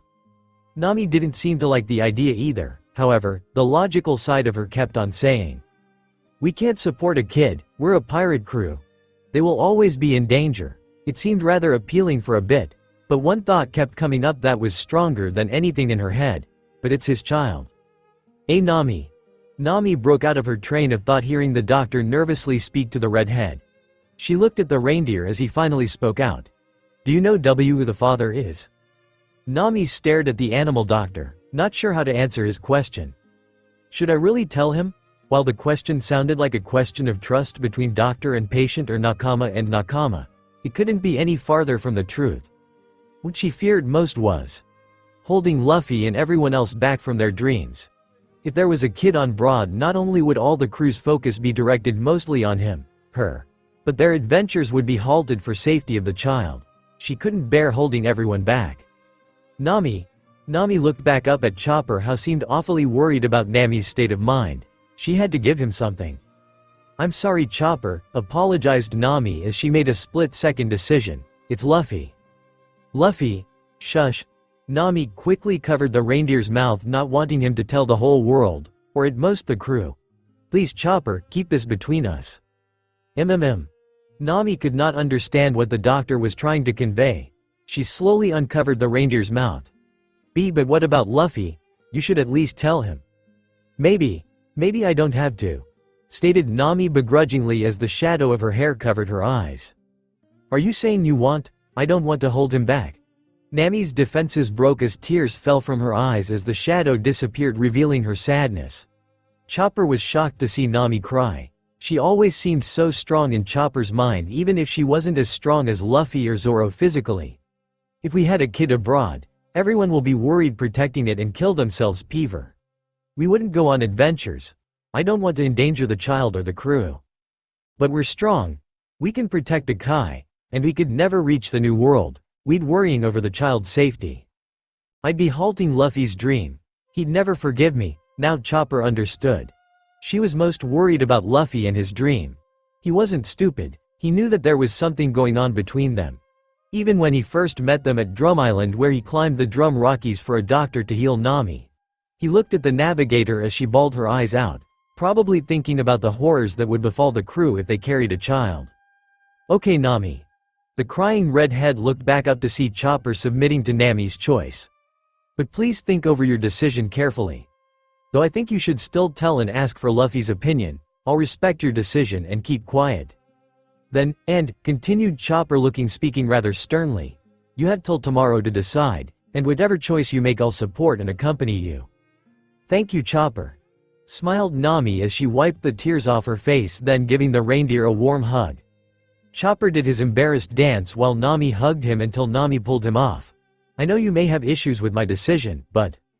well, I don't really mind it, but the doctor would never take on abortion cases. She didn't even have books on the subject. Stated Chopper, rubbing the back of his head. How come? She always said. Chopper paused for a minute as he tried to compose his best Dr. Kureha voice. Anyone who wants an abortion simply want a quick escape from their consequences. Kids today take no responsibility for their actions these days. She's kind of right, but there are some cases where I think. Thanks, Chopper, but I've heard enough. The reindeer nodded and went over to his cabinet and took out a white bottle filled with pills, giving them to Nami. Be sure to take one before you go to bed. It should help with the nausea. Nami nodded and took the pills. She thanked Chopper once again for the help and keeping her secret. With a wave goodbye, the two parted, leaving each to their thoughts. I hope Nami knows what she's doing, worried the doctor as he took his findings, putting them into a folder and placing it with his many files. Am I really just trying to cover my mistake? Mused Nami as she walked to her room, thinking along the whole way about the child growing inside her. She sounded confident telling Chopper she wanted the abortion, but she still was just as hesitant to do the procedure as to have the child. Nami stopped at her room as looked up to the sky, thinking of her dead foster mother. What would you do? Nami didn't expect an answer, but it would have been nice if some divine being could answer her question. As she was about to go inside, she heard a loud yawn coming from the Sunny's head. She looked over, seeing Luffy stretch his arms tiredly, maybe waking from a nap. Though I think you should still tell and ask for Luffy's opinion. Chopper's words kept ringing in her head like a bad song. She knew he was right. This baby was as much Luffy's as it was hers. She wanted to go over and talk to him about her situation, but she couldn't take her hand off the doorknob as she still seemed stunned in fear of what may occur. Unable to move towards the rubber man, she just went inside her room to think over her decision. She collapsed on her bed, feeling too tired to continue any ACO discuss pros and cons, but soon found herself drifting into sleep. What would you do? Luffy, final decision. Welcome to Scared Heart of Dreams and Doctors. Yo ho ho ho. Everyone, wake up. The island's approaching. Nami woke up abruptly, hearing the call of the crew's skeleton musician. His voice ringed across the ship, awaking the whole crew, and then receiving several insults and "shut up" from the men below. Nami rose from her bed rather groggily, feeling more tired than when she went to bed. Luckily, thanks to Chopper's anti-nausea pills, Nami didn't feel like she was going to vomit. A welcomed relief. Seems we have arrived, Nami. Nami looked over to the nearby table that was in her room, where Robin was now currently sitting enjoying her book. Nami seemed slow to start, but she was actually thinking of this day in specifics. While Nami seemed to stare at the bed, Robin found the behavior odd and was about to shake the younger women up. However, with the little noise made, Nami woke out of her stupor. Huh? Oh, right. Sighed Nami with a sad smile as she got out of bed and prepared for the day. Robin was surprised that she snapped out of whatever thought so quickly, but let it be as she left the room. As Nami got dressed, she once again thought of this day. Today was the day. The day she made her final decision about the growing life that she currently carried.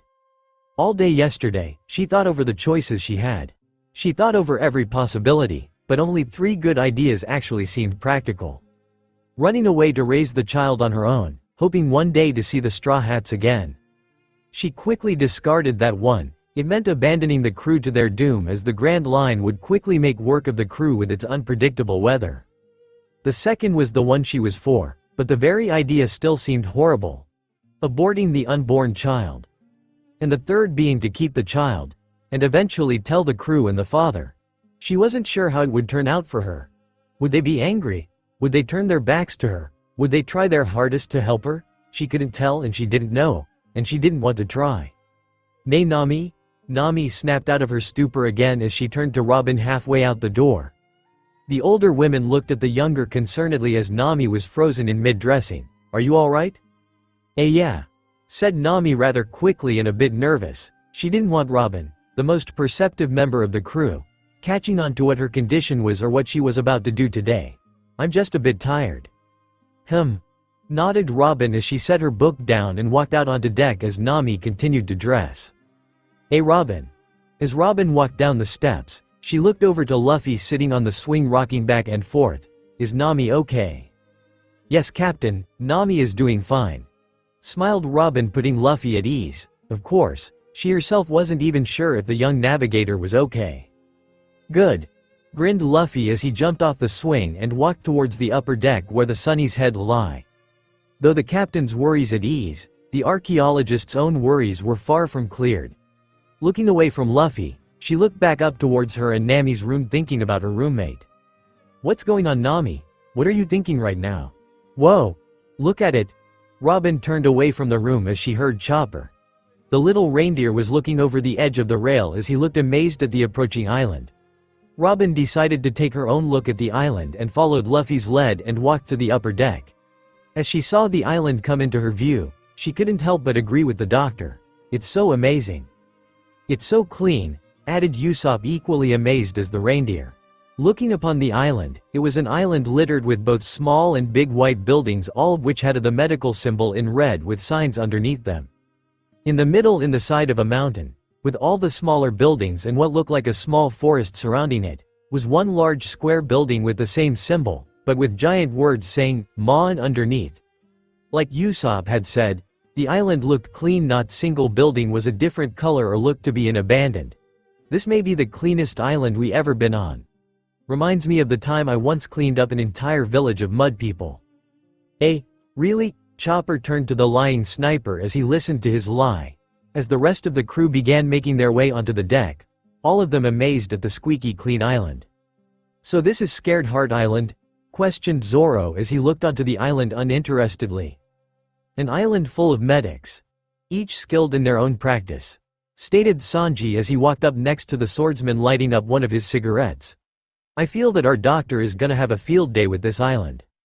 "No kidding," smirked Frankie, overhearing Sanji as he stood at the helm. Following behind the group, Nami walked up the stairs, putting on her best face as to not try and draw suspicion. "Oi, you feeling okay?" asked Zoro, sternly curious as he saw Nami approach. "Yes, I'm fine, like I told Robin," stated Nami, trying to hide her nervousness. Chopper, with Usopp finally ending his lie, heard the redhead and turned to her curiously. Nami saw Chopper giving her a curious look, but ignored him as she traveled to the other side of the helm. "Glad to hear it, Nami," spoke Brook as he walked up next to the redhead. "Since you're feeling better, may I see your panties?" "No," shouted Nami as she gave the skeleton a punch. She gave her head a rub, feeling a headache come about from living skeleton's antics, to which immediately gained Chopper's attention. "Hey Nami, do we need to worry about the Marines coming after us?" asked Frankie as he turned to the navigator. "From what the last island told us, the Marine base is on the other side of the island, but do not interfere with the other side unless absolutely necessary," informed Nami, gaining the crew attention. "Why is that?" asked Usopp, finding what Nami told them confusing. "I think because they give help to anyone in need." The crew seemed to believe it, as their own had often given help to people he never even knew. However, Nami wasn't done yet, and that the other side is a lawless area. "A lawless area?" questioned Zoro, intrigued. Apparently, the other side also practices medicine, but with very questionable methods. Even medicine has a dark side. Agreed Chopper, recalling the thriller bark adventure, meeting Hogback and learning what he was going. Ah, sounds scary, said Brook, unaware of the irony of what he said. Oh well, they turned to their captain as he wore a big grin on his face. We'll just avoid that area then. Gasped Usopp and Chopper, looking at Luffy with shocked faces. Did Luffy just make sense? Hey, shut up, shouted Luffy frustratedly. The crew laughed at the expense of Luffy, but soon enough the crew was working to get the ship ready to dock, and a few minutes later. Hello. Welcome to Scared Heart Island. With the Sunny docked, the crew was met with a young black hair woman dressed like a nurse, though her clothes were pink rather than the usual white. She greeted the crew with a cheerful smile and a bow, which shocked the crew since they had not lowered their flag. My name is Tour Nurse Ellie. How may I assist you? May I see your— Shut up, Brook, shouted most of the crew, with Luffy laughing at the skeleton's failed attempt. Yes, we would like to buy supplies, stated Nami, friendly as not to possibly frighten the woman. Ah yes, if you take the road to my left, said the young woman as she raised her left hand gesturing to the nearby road. You'll eventually find yourself in the shopping district. Thank you. Anything else I can assist you with? Ooh, on deck. Chopper was jumping up and down much like a child wanting to ask a question. With a little help from Zoro, Chopper stood on the rail. Can you tell me where your medical library is? Are you a doctor? Chopper nodded excitedly, causing the women to smile. Since you're a doctor, if you head to the main hospital, feel free to look at the archives. With proof of identification of course. Yeah, shouted Chopper cheerfully. If that will be all. The lady bowed to the crew and started to walk away from the crew. However, Nami was yet finished with the girl. Nami swung over the rail, jumping onto the dock, and ran to catch the informative woman. Hold on a minute. The black-haired woman turned, seeing Nami run after her, and stopped to address her. How long until the log pose sets? Ah, it will be 3 days. So please try to enjoy yourself. And with that, the woman left the crew, heading into a nearby building. 3 days. So little time, whined Chopper as he jumped from the Sunny in Heavy Point and landed, changing back to Brain Point. Alright you guys. The crew looked towards Nami as she addressed the crew with authority. We only get a few days here, and though we're not in any trouble yet, said Usopp and Sanji as they both eyed Luffy and Zoro. Oi, we need to be on our best behavior, finished Nami, getting frustrated at the crew. But this allowed her to put her plan into action. So, Luffy, Zoro, you'll both be watching the ship. Shouted the captain and first mate, not expecting her to put them on guard duty. But Nami, I want to go on an advent, not today, shouted Nami sternly and quick, shocking the crew a bit. Of course Chopper knew why. It was one of the many signs of pregnancy, mood swings. Back to Nami, she quickly realized her action and immediately tried to cover for it with a light smile. I mean, you can do that tomorrow, Luffy. Just make sure Zoro doesn't get lost on our own ship. Sure, grinned Luffy, surprising the crew. Oi, shouted Zoro angrily. I think I'll check the local library, stated Robin as she jumped down from the Sunny and walked causally past Nami, but not before eyeing her suspiciously. Nami did not see it, as she was focused on what the others were about to do. I'm gonna get some cola, we're running out. Frankie was the next off, followed behind by the others that weren't stuck with guarding. Do you wish for me to walk with you, Nami? Asked Sanji in suave voice as he approached the navigator. Nami shook her head. Sorry Sanji, I think I'll walk around on my own for a while, stated Nami, trying to keep the love-struck cook, and anyone else, away from her so she could do what she thought needed to be done. As you wish, sweet Melorine. And so, Sanji left Nami, heading straight for Robin while the rest decided on what to do. See y'all later everyone, waved Luffy to his crew with a huge grin. Everyone gave their own wave to the captain, but continued to walk in different directions. I'm gonna take a nap, stated Zoro as he walked out of Nami's sight, probably to sleep against the rail. Nami sighed at how lazy the green-haired swordsman was, but took her leave down a nearby road. Nami. Before the young women could walk any further, she stopped and looked back to see Chopper standing behind her, looking quite serious for such a childish crew member. Nami sighed as she turned around to address Chopper.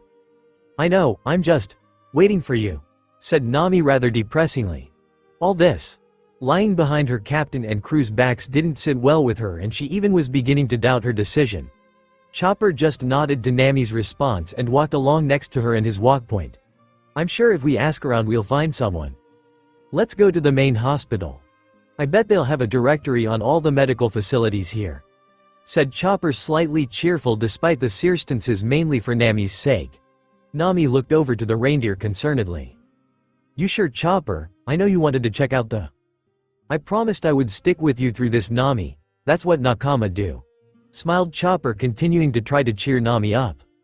Thanks, Chopper, smiled Nami.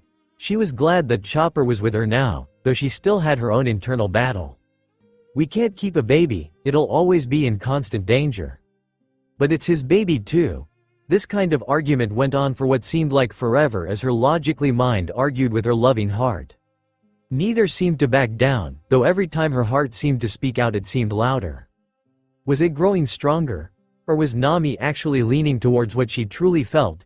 Either way, it was all confusing for Nami. As she returned to her current situation, she and Chopper now stood at the entrance of what was the main hospital. Nami had seen a lot of tall, humongous buildings in her day, but she had to say it was slightly impressive. Of course Chopper, now in Brainpoint, was amazed nonetheless. So big, said Chopper as his eyes twinkled in amazement. Nami softly laughed at the reindeer, finding his amazement cute, though quickly stopped, recalling the task at hand. I guess this is it, sighed Nami loud enough to bring Chopper out of his amazed stupor. Remembering that Nami was currently in a serious dilemma, Chopper changed to a more serious demeanor for Nami's sake. Are you ready? Nami turned to the reindeer doctor, seeing that Chopper was just as nervous as she was about this. Chopper tried to remain calm as he could see through Nami's eyes that she was scared. Nami nodded to him and both made their way to the huge medical building. Before the two could enter, a balding, curly black-haired short man wearing a coat much like a professional doctor would wear with dress clothes underneath. He came stomping out of the hospital in a fit of rage, surprising Nami and Chopper as they stood back watching. The short man mumbled to himself, fury. Stupid government. Canceling my work. I'll show them. Is something wrong? The man was brought out of his enraged-induced mumbling and quickly turned to Chopper and Nami with anger. However, as he saw that it was just two civilians, he quickly calmed down and recomposed himself as professional.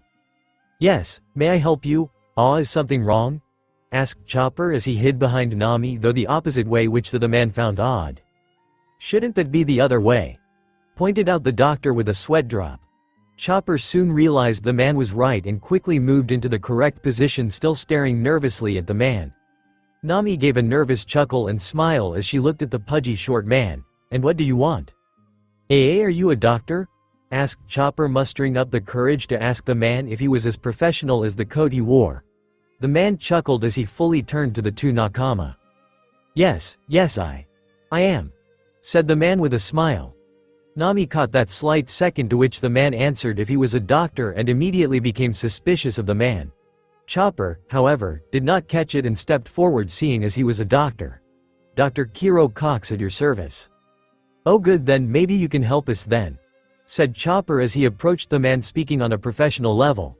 We need help with a very special kind of surgery.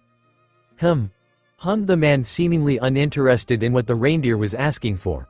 I don't think I could help you. Gasped both Nakama as they looked at the man unbelievably. You see, I only work as an abortionist and… Wait, an abortionist? Shouted Chopper rather loudly, shocking both of them that they could find someone who could do that procedure rather fast. The doctor nodded in confirmation, but looked over the two curiously. Yeah, what about it? Said Dr. Cox, rather snotty and stuck up. Well, Nami seemed to have a hard problem trying to tell the man what she wanted to do. Both the man and Chopper waited for Nami to answer. Chopper waited as he wanted Nami to do this on her own, and hopefully change her mind. However, Dr. Cox was not a patient man. Look, unless you're a pregnant woman, I really have no time to deal. I am, said Nami quickly and rather painfully, stopping the man just before he could leave. He looked back at the redhead rather surprised. Chopper looked up to Nami, seeing that she looked almost embarrassed and scared as she looked at the doctor. IWRT it. Well then, said Dr. Cox, smiling rather sinisterly as he looked over Nami like a test subject. Why didn't you say so? I'm the best at what I do with little to no damage at all. Just come with me to my section. Section? Asked Chopper, looking at the man rather curious. Yes. You see, each professional on this island has their own shop, while this big building behind me, the doctor then pointed to the large building behind him with Chopper following him, is for teaching and for mass patients. Seriously? Said Chopper, amazed that the building he was looking at was for teaching. However, Nami was far from interested, as she just wanted to get this over with. The doctor saw that his new patient was remaining quiet, causing his sinister smile to grow. Well, let's get going to my shop. The longer we wait, the more attached you'll get to it. Nami looked from the ground to look at the doctor with wide eyes. The way he had said that sentence almost sounded like it was a bad thing to love her unborn child. Yeah. Right. Said Nami, now becoming a bit hesitant, still flushed red, not making eye contact with the man. Chopper also seemed concerned with the doctor, before them remaining cautious as not to end up like back at Thriller Bark. The both followed the man, wondering where exactly is he taking them. However, the two Nakama failed to see that there was one more person that had joined them as she stepped out into the light. So I was right, said Robin, rather disdain, as she had never thought Nami would resort to something like an abortion. However, she wasn't really concerned about said procedure. No, it was more of the man that Chopper and Nami had just found. He had a very suspicious aura about him, and it was clear that Nami, too embarrassed to even tell the difference, or Chopper would be able to figure out. So instead of shadowing the group, Robin decided to go to the main building for a checkup. As she entered, she could see that the hospital was very crowded with patients of all kinds. Doctors and nurses were running left and right, trying to help everyone currently in need. Instead of asking one of the busy doctors, Robin found a white-skinned man with brown curled-up hair and in need of a shave, who was currently just staring into space, as he was currently doing nothing productive. She causally walked up to the man, read his name tag being Joe, JD, Delve, and gently poking at him, trying to gain his attention. We're gonna need a lot of gnomes. When the doctor spoke, Robin was greatly confused at what the man was trying to convey to her. But with him now out of his stupor, JD noticed Robin and quickly professionalized himself. Oh, sorry. Can I help you with anything? Yes, what can you tell me about a Dr. Kiro Cox? Here we are, my shop, smiled Dr. Cox as he stood proudly in front of his building. Unfortunately for him, neither of the two Nakama got it. His building was small and ravaged, not even as clean as the building they had saw earlier. Windows were broken and boarded up. Weeds were as tall as Chopper, trash was anywhere, and just behind the building was the shadowed side of the island where the lawless area, and the marine base, laid. They were still technically on the better side of the island, but the building itself was separated from all the other buildings. Almost upon arrival, Chopper was already shaking in fear. This, spoke Nami as she too seemed worried about who they just met. Yeah, I've seen some hard times, but I'll keep on working, said the doctor in a rather cheery voice that made Nami even more worried. Dr. Cox soon led the two in opening the creaky door, reminding the two of the castle door on Thriller Bark. With the flip of a switch, the room was lit, revealing it being quite the contrast to the outside appearance. It seemed like any other waiting room that you would see, chairs set up against the wall, magazines placed on a table, pictures hanging portraying some kind of humor to ease whatever tension, and the various plants to liven the room up. This is nice, said Chopper, becoming bit more brave as he stepped out from behind Nami and took a look around. Meanwhile, the doctor was unlocking the door that most likely lead to the back where the procedure would take place. As he opened the door, he quickly remembered something and looked back at the two. I seem to need a bit of assistance getting everything ready. I gave my staff the week off while I delegated with the chief of medicine, stated Dr. Cox as he looked back at the two sheepishly. Almost instantly, Chopper stepped forward, being somewhat curious on the abortion procedure. I can help, I'm a doctor, said Chopper, raising his hoof up with a calm smile.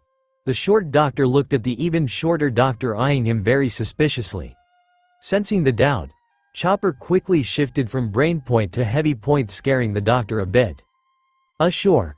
Just don't beat me up, said the doctor, rather intimidated by the no gorilla-looking doctor. but kept a nervous smile on. Chopper nodded as he went into the room the doctor was about to enter. However, he stopped and looked at his patient, looking unsure of what to do next. "Just wait here for a bit, ma'am. Me and your friend should be finished up quickly enough." "Sure," nodded Nami blankly. The short doctor nodded and he left, shutting the door behind. With there only being one occupant in the waiting room, Nami looked around for something to do. And of course, like any waiting room, the only thing one could do is wait and read. Nami decided to take one of the magazines, hoping maybe some news, gossip, whatever would help her as she waited. She wasn't sure what she grabbed, but when she finally opened it she was surprised that it was some sort of people's magazine talking about some of the many famous people in the world, most of whom were female. Spoiled brats, thought Nami as she read through an article detailing the life of someone she could careless for and probably rob her blind. She snickered at the thought of robbing such a high-class person, writing it down as one of the many things that she and the crew should do. As she continued to read, she read something she didn't expect. "Oh sure, I was pregnant. For like 2 months. Then I just aborted it and now I'm back on the scene and..." Nami was shocked to see such a woman, famous or not, just causally toss away a life just because she was easy. If did decide to rob this woman, she'd be sure to wake her up and give her a slap in her smug face. "But aren't I doing the same?" Nami's thoughts were immediately interrupted as she realized she was being hypocritical. She was about to do the exact same thing that this shallow girl had done. Did that make her no better? No, she wasn't doing this because she's some pompous, arrogant bitch that didn't want her social life to end. She was a navigator for a pirate crew. A great crew at that. But taking care and keeping a baby on board was dangerous. Both for them and the baby. She didn't want either to suffer from her mistake. "But you're taking a leap, this isn't getting me anywhere," growled Nami angrily as she threw the magazine back onto the table, fed up with its contents. As she pouted and angry, Nami looked up to see the clock. It had only been 5 minutes since the two left, making the red-haired navigator rather impatient. But as time went on, her anger subsided and was now replaced with tiredness. "I guess a little nap won't hurt," reasoned Nami as she leaned her head against the wall as she closed her eyes, letting sleep take over, unaware of what would be going on as she slept. "I'm bored," whined Luffy as he laid on the grassy deck of the Sunny, looking straight into the blue sky. He was mostly talking to himself as Zoro was sleeping against the railing opposite of the island. It had only been an hour, but of course Luffy was bored at minute 1. Zoro tried to get him to possibly train, but the rubber captain was uninterested. Now the swordsman was asleep and Luffy had no one to talk to. "Man, I wish Nami didn't order MHE ship," said Luffy to himself as he put his hands behind his head.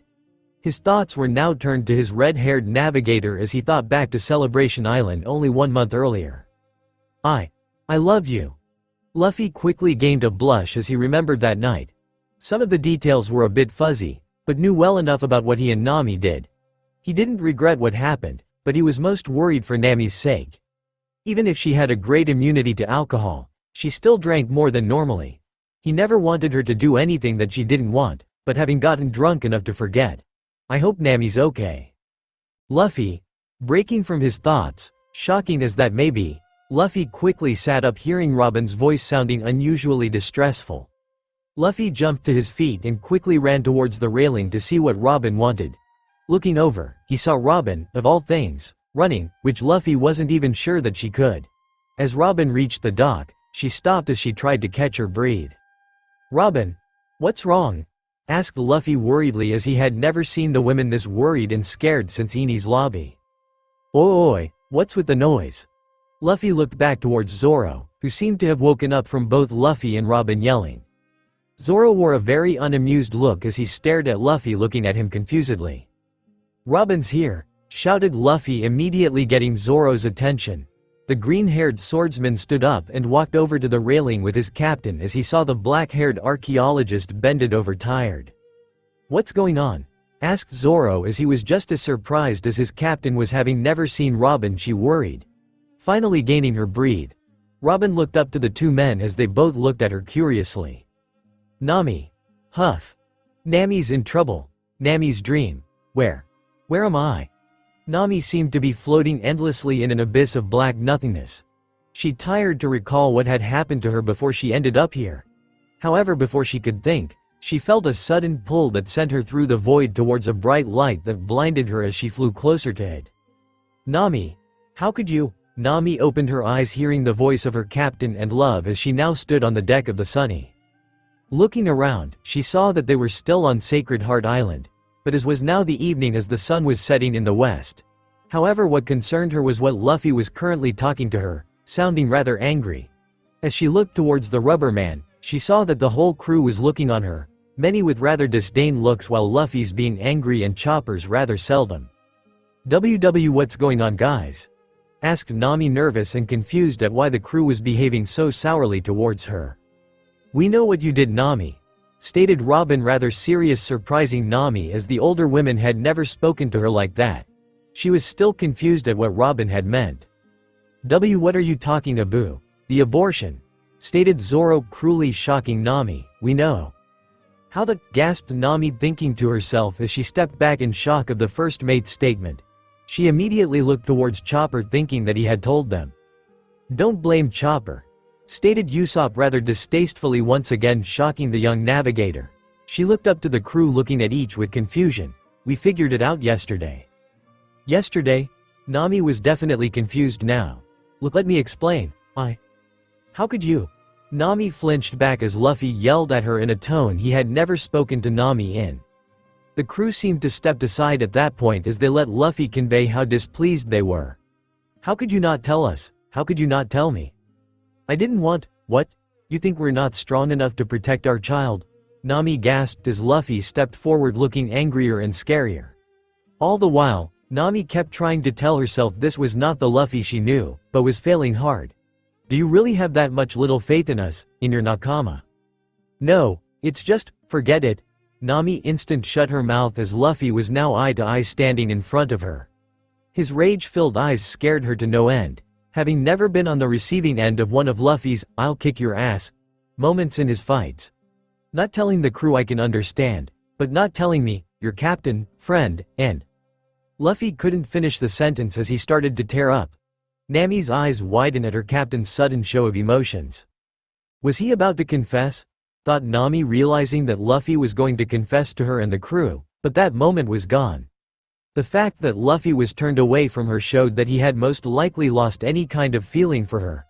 Nami wanted to reach out to her captain, hoping to at least save their friendship, as she stretched out her hand towards the rubber captain. Luffy. Leave. Nami stopped before reaching him and reeled back as she was now destroyed by what Luffy was saying. He still wasn't looking at her, but the tears still kept falling out. You're not our nakama anymore. Leave. Luffy, said Nami as her own tears began falling. Was this really it for her? Did the crew really want her out that badly? No, she couldn't believe it. Luffy, please. Leave now. With Luffy's scream, the whole scene shrank before the navigator's eyes, leaving her in a black void of nothing. Nami was now even more confused, though the tears were still streaming from her eyes. She only stood in the void for only a few minutes until light encompassed her. Note: this next part really killed me on the inside, so don't try to kill me. Mommy. Nami opened her eyes as she found herself, oddly enough, in a house that she couldn't recognize. The room, which she guessed it being the main room, was uncharacteristically messy. Not just clothes on the ground, some toys, they're kind of mess, but much like someone ransacked the house. Is this my house, Mommy? Nami soon turned towards the small voice that seemed to be speaking to her to find a boy with red hair, much like hers but darker, and looking rather thin as he looked at her rather worried. Judging by the kid's age, he was probably 5, maybe 4. Is Daddy coming back? Daddy? Questioned Nami as she was surprised that the boy was speaking almost in fear. Who is the father? There is no way she would marry someone other than… I'm home. Nami and the boy flinched as the door swung open, banging into wall rather hard. Nami immediately recognized the voice, but there was something off with it. As she turned towards the door, she saw Luffy. But unlike any Luffy she had ever seen. The Luffy in front of her was not the happy-go-lucky straw hat wearing pirate captain she loved. No, he was now wearing a marine outfit. While Nami stared stunned at the man, she failed to notice the boy hide behind a shelf, only barely looking out behind the shelf. Luffy, what are you? Shut it. Nami flinched back as Luffy staggered inside the house, shutting the door behind him. She looked down from his enraged hazy eyes to see that he was carrying a bottle of rum. What? Why is he drunk? Before Nami could ask about anything at this point, Luffy suddenly slapped her, sending her into the wall. Nami's eyes were as wide as dinner plates as she raised her hand to touch the spot Luffy had just hit. Why? You know why? Muttered Luffy rather drunkenly, not even looking at her. Instead, however, he seemed to be looking for someone else. Where is he? Where is who? Asked Nami, though she had a feeling who exactly he was looking for. Where's that brat? Nami flinched back again, once again having never been on the receiving end of Luffy's rage. Nami looked over to where the boy was hiding, trying his best to hide. She wasn't gonna let Luffy do this. No matter how much she loved him, he's not gonna hurt her child. I don't know. Bam! Nami was quickly silenced as Luffy's arm stretched, crashing against the wall next to her. You're lying, shouted Luffy, his expression full of hate and rage. Nami kept her stand though, knowing full well child if Luffy had his way. Once Luffy retracted his rubber arm, he soon stomped over to Nami, probably going to hit her like before. Nami closed her eyes as she waited for the inevitable to happen. Grandpa! Nami's eyes opened, hearing her son's voice, and to be entirely shocked. As she looked on, she saw Luffy standing over her with Luffy's grandpa standing above him, holding his hand back, looking very angered. What did I tell you, brat? Stated Garp as he and Luffy had a stare down. Nami wasn't sure why, but she was relieved that someone was here to protect them. Let me deal with my family, old man, said Luffy disgustingly as he jerked his hand away from his grandfather, turning away from Nami and standing against his grandfather. They're my family too, and I won't allow you to harm them for your mistake. My mistake? Questioned Luffy as he looked at his grandfather with even more rage than earlier. If it was anyone's mistake, it's hers. Luffy threw his finger right at Nami, acting almost like an arrow piercing her heart. You ungrateful brat, growled Garp, now showing even more rage at his grandson. I was going to be king of the pirates, but this slut had to get pregnant. I didn't want to give up my adventure, my dream, just to babysit some brat. Luffy, I even had to become a marine and betray all my friends. Nami gasped in shock at what said about their crew. Did he really betray them just to support them? That can't be. Luffy loves his nakama, they were like family to him. Nami's eyes started to tear up. This was a horrible future. At least the first one they could continue on their adventures. But this. That's why you should have been a marine in the first place, shouted back Garp as he almost stood completely over Luffy like a giant. I don't want to be a marine. I want to be Key. Shut up. Having had enough of his grandson's whiny drunk banter, Garp crashed his fist into Luffy's skull, intentionally doing more harm than his usually. The punch sent Luffy flying out of the house and crashing into the street and disappearing into the night. Inside the house, Garp was trying to calm his nerves down, not wanting to snap on anyone like his grandson. Mommy, from his hiding place, the boy came running towards Nami, making sure that she was okay. Nami was far from okay, at least emotionally. There was no way that Luffy, she knew, could turn into that which laid outside unconscious. I'm sorry, Nami. The redhead looked up to the old man, tears beginning to fall from her eyes. Garp's were none the better, but only showed that he was sorrowful for what his grandson was doing to them. I'll keep at the base tonight, and try to beat some sense into him, again. Again.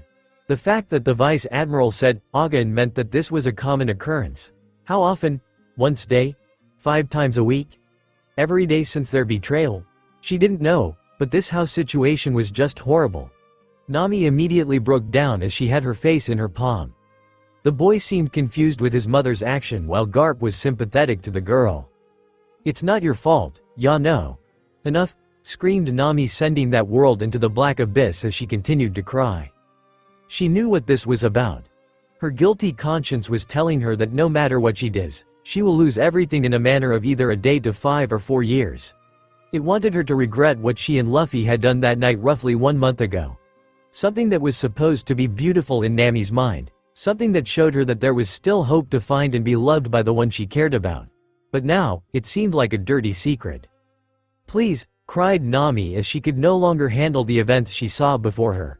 She immediately fell to the non-existent ground, holding herself to provide some sort of comfort, though did very little as the tears kept falling. It seemed no matter what she did, the crew would end up hating her. Please, Someone, what do I do? Geez, you're such a troublesome girl. Nami's head quickly flew up as she heard the familiar voice of the one person she hadn't heard from in years. Belle. Belmere. Nami began looking all around herself, searching the black nothingness that surrounded her. Unfortunately, she could not find her dead foster mother anywhere, confusing her greatly. Belmere. You really need to stop thinking the worst, Nami. Once again, Belmere spoke to Nami, sounding almost close to her. Nami quickly did another check, but still couldn't find her. However, she felt something give her a tug, sending her flying into a bright light that encompassed and blinded her. Mom! Nami opened her eyes as she suddenly heard someone speaking to her.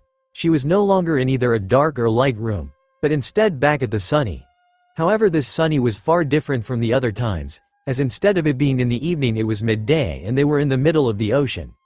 Nami soon felt a tug on her hand, making her turn her head to the person tugging. Mom, we're ready. Nami's eyes widened as she was now looking at a young child. A girl, to be more precise, as she had longer hair than a boy's and a sweet voice. The little girl was currently wearing a light blue t-shirt with a mikan on the front, a skirt with citrus striped colors on it, and sandals much like Luffy's. Nami took notice that she couldn't get a clear vision of her face other than her mouth and her browny red hair. Nami seemed to just stare at the girl as the girl referred to her as Mom. Is she really my? Thought Nami as she stared at the girl. Even though she couldn't see the girl's face, she couldn't help but already fall in love with the girl she hardly even known. Wait, is this my aunt? Nami, you okay? Nami's head quickly spun around as she was met with the very person she was thinking of. Luffy. She was shocked to see Luffy's expression was finally like it always was and not full of anger and hate. But at the moment, Luffy was looking at her with concern and confusion as the crew seemed to be gathered behind him. All the crew seemed to waiting on her as they seemed to be waiting for her. To take a picture. Nami? Oh, gasped Nami as she realized they were all waiting for her.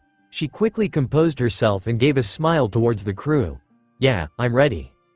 Yeah, cheered the child next to her.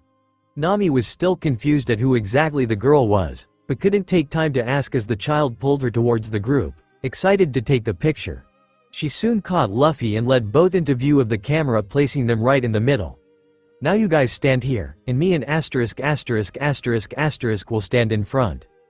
Sure, grinned Luffy as he fixed his misposition hat. Nami, however, was confused as she couldn't hear the name of the person the girl was talking about. *********, hurry up! Shouted the little girl off to the side. Almost immediately a boy with chocolate hair came running into view. I'm here, calm down ******, said the boy as the name of the girl was now censored. Nami was still confused about what was going on as the boy joined the group in the picture. All the while, Nami's head was spinning as she was not sure what was going on anymore. Who is this boy? Did I have twins? Who did I have? All these questions were running through her head as she tried to make sense of everything. Alright everyone, we've got 10 seconds. Nami drew away from her thoughts as she saw Usopp up at the camera, most likely setting the timer. After quickly pushing a button, Usopp quickly made his way to the group standing to the side. 10. 9. Big smiles everyone, said the little girl very cheery as she held on to Nami's hand. Nami looked surprised at the girl, but was even more so when Luffy threw his arm around Nami, causing her to let out an eep. She looked over to Luffy, seeing grinning as usual, but for some reason this grin seemed even more cheery and happy. Point 8. 7. Is Luffy really that much more happier with our child? As the thought went through her mind, she failed to notice that Luffy had pulled into Nami. Nami immediately blushed on contact, but what happened next was life-changing. Point 6. 5. I love you, Nami, whispered Luffy as that only Nami could hear. The navigator's eyes widened upon hearing Luffy's somewhat public confession. She then noticed that Luffy's hand went down onto the girl's shoulder. Point 4. 3. And our daughter, *****. Nami's eyes almost burst with tears as she heard the man she loved show it right back to her. Not drunk, not because he wanted something, and not out of duty, just with all the sincerity in his heart for her and now their daughter. 2. 1. I love you both too, smiled Nami with the greatest amount of joy that she hadn't felt since Luffy freed her from Arlong. The camera soon flashed and everything went white. End of dreamscape. Ma'am. Wake up. Nami was soon brought out of the dream world as she was being roughly shaken by who she believed to be Dr. Cox. Nami rubbed her eyes as she slowly woke up in the same dull room she had fallen asleep in. As she sat up in her chair, she took a look at the clock to see how long she had slept. An hour? That was the longest dream, complained Nami to herself as she stared daggers at the clock. However, there was one good thing that came out of it. Nami turned to the doctor and was quickly freaked out seeing the man smiling at her like she was some kind object. She was even more glad about what she was about to say to the doctor. "I'm sorry," smiled Nami as she stood up from her chair, pleasing the doctor as he decidedly walked towards the door expecting the women to follow. As he opened the door, he was shocked to see that Nami had yet to move.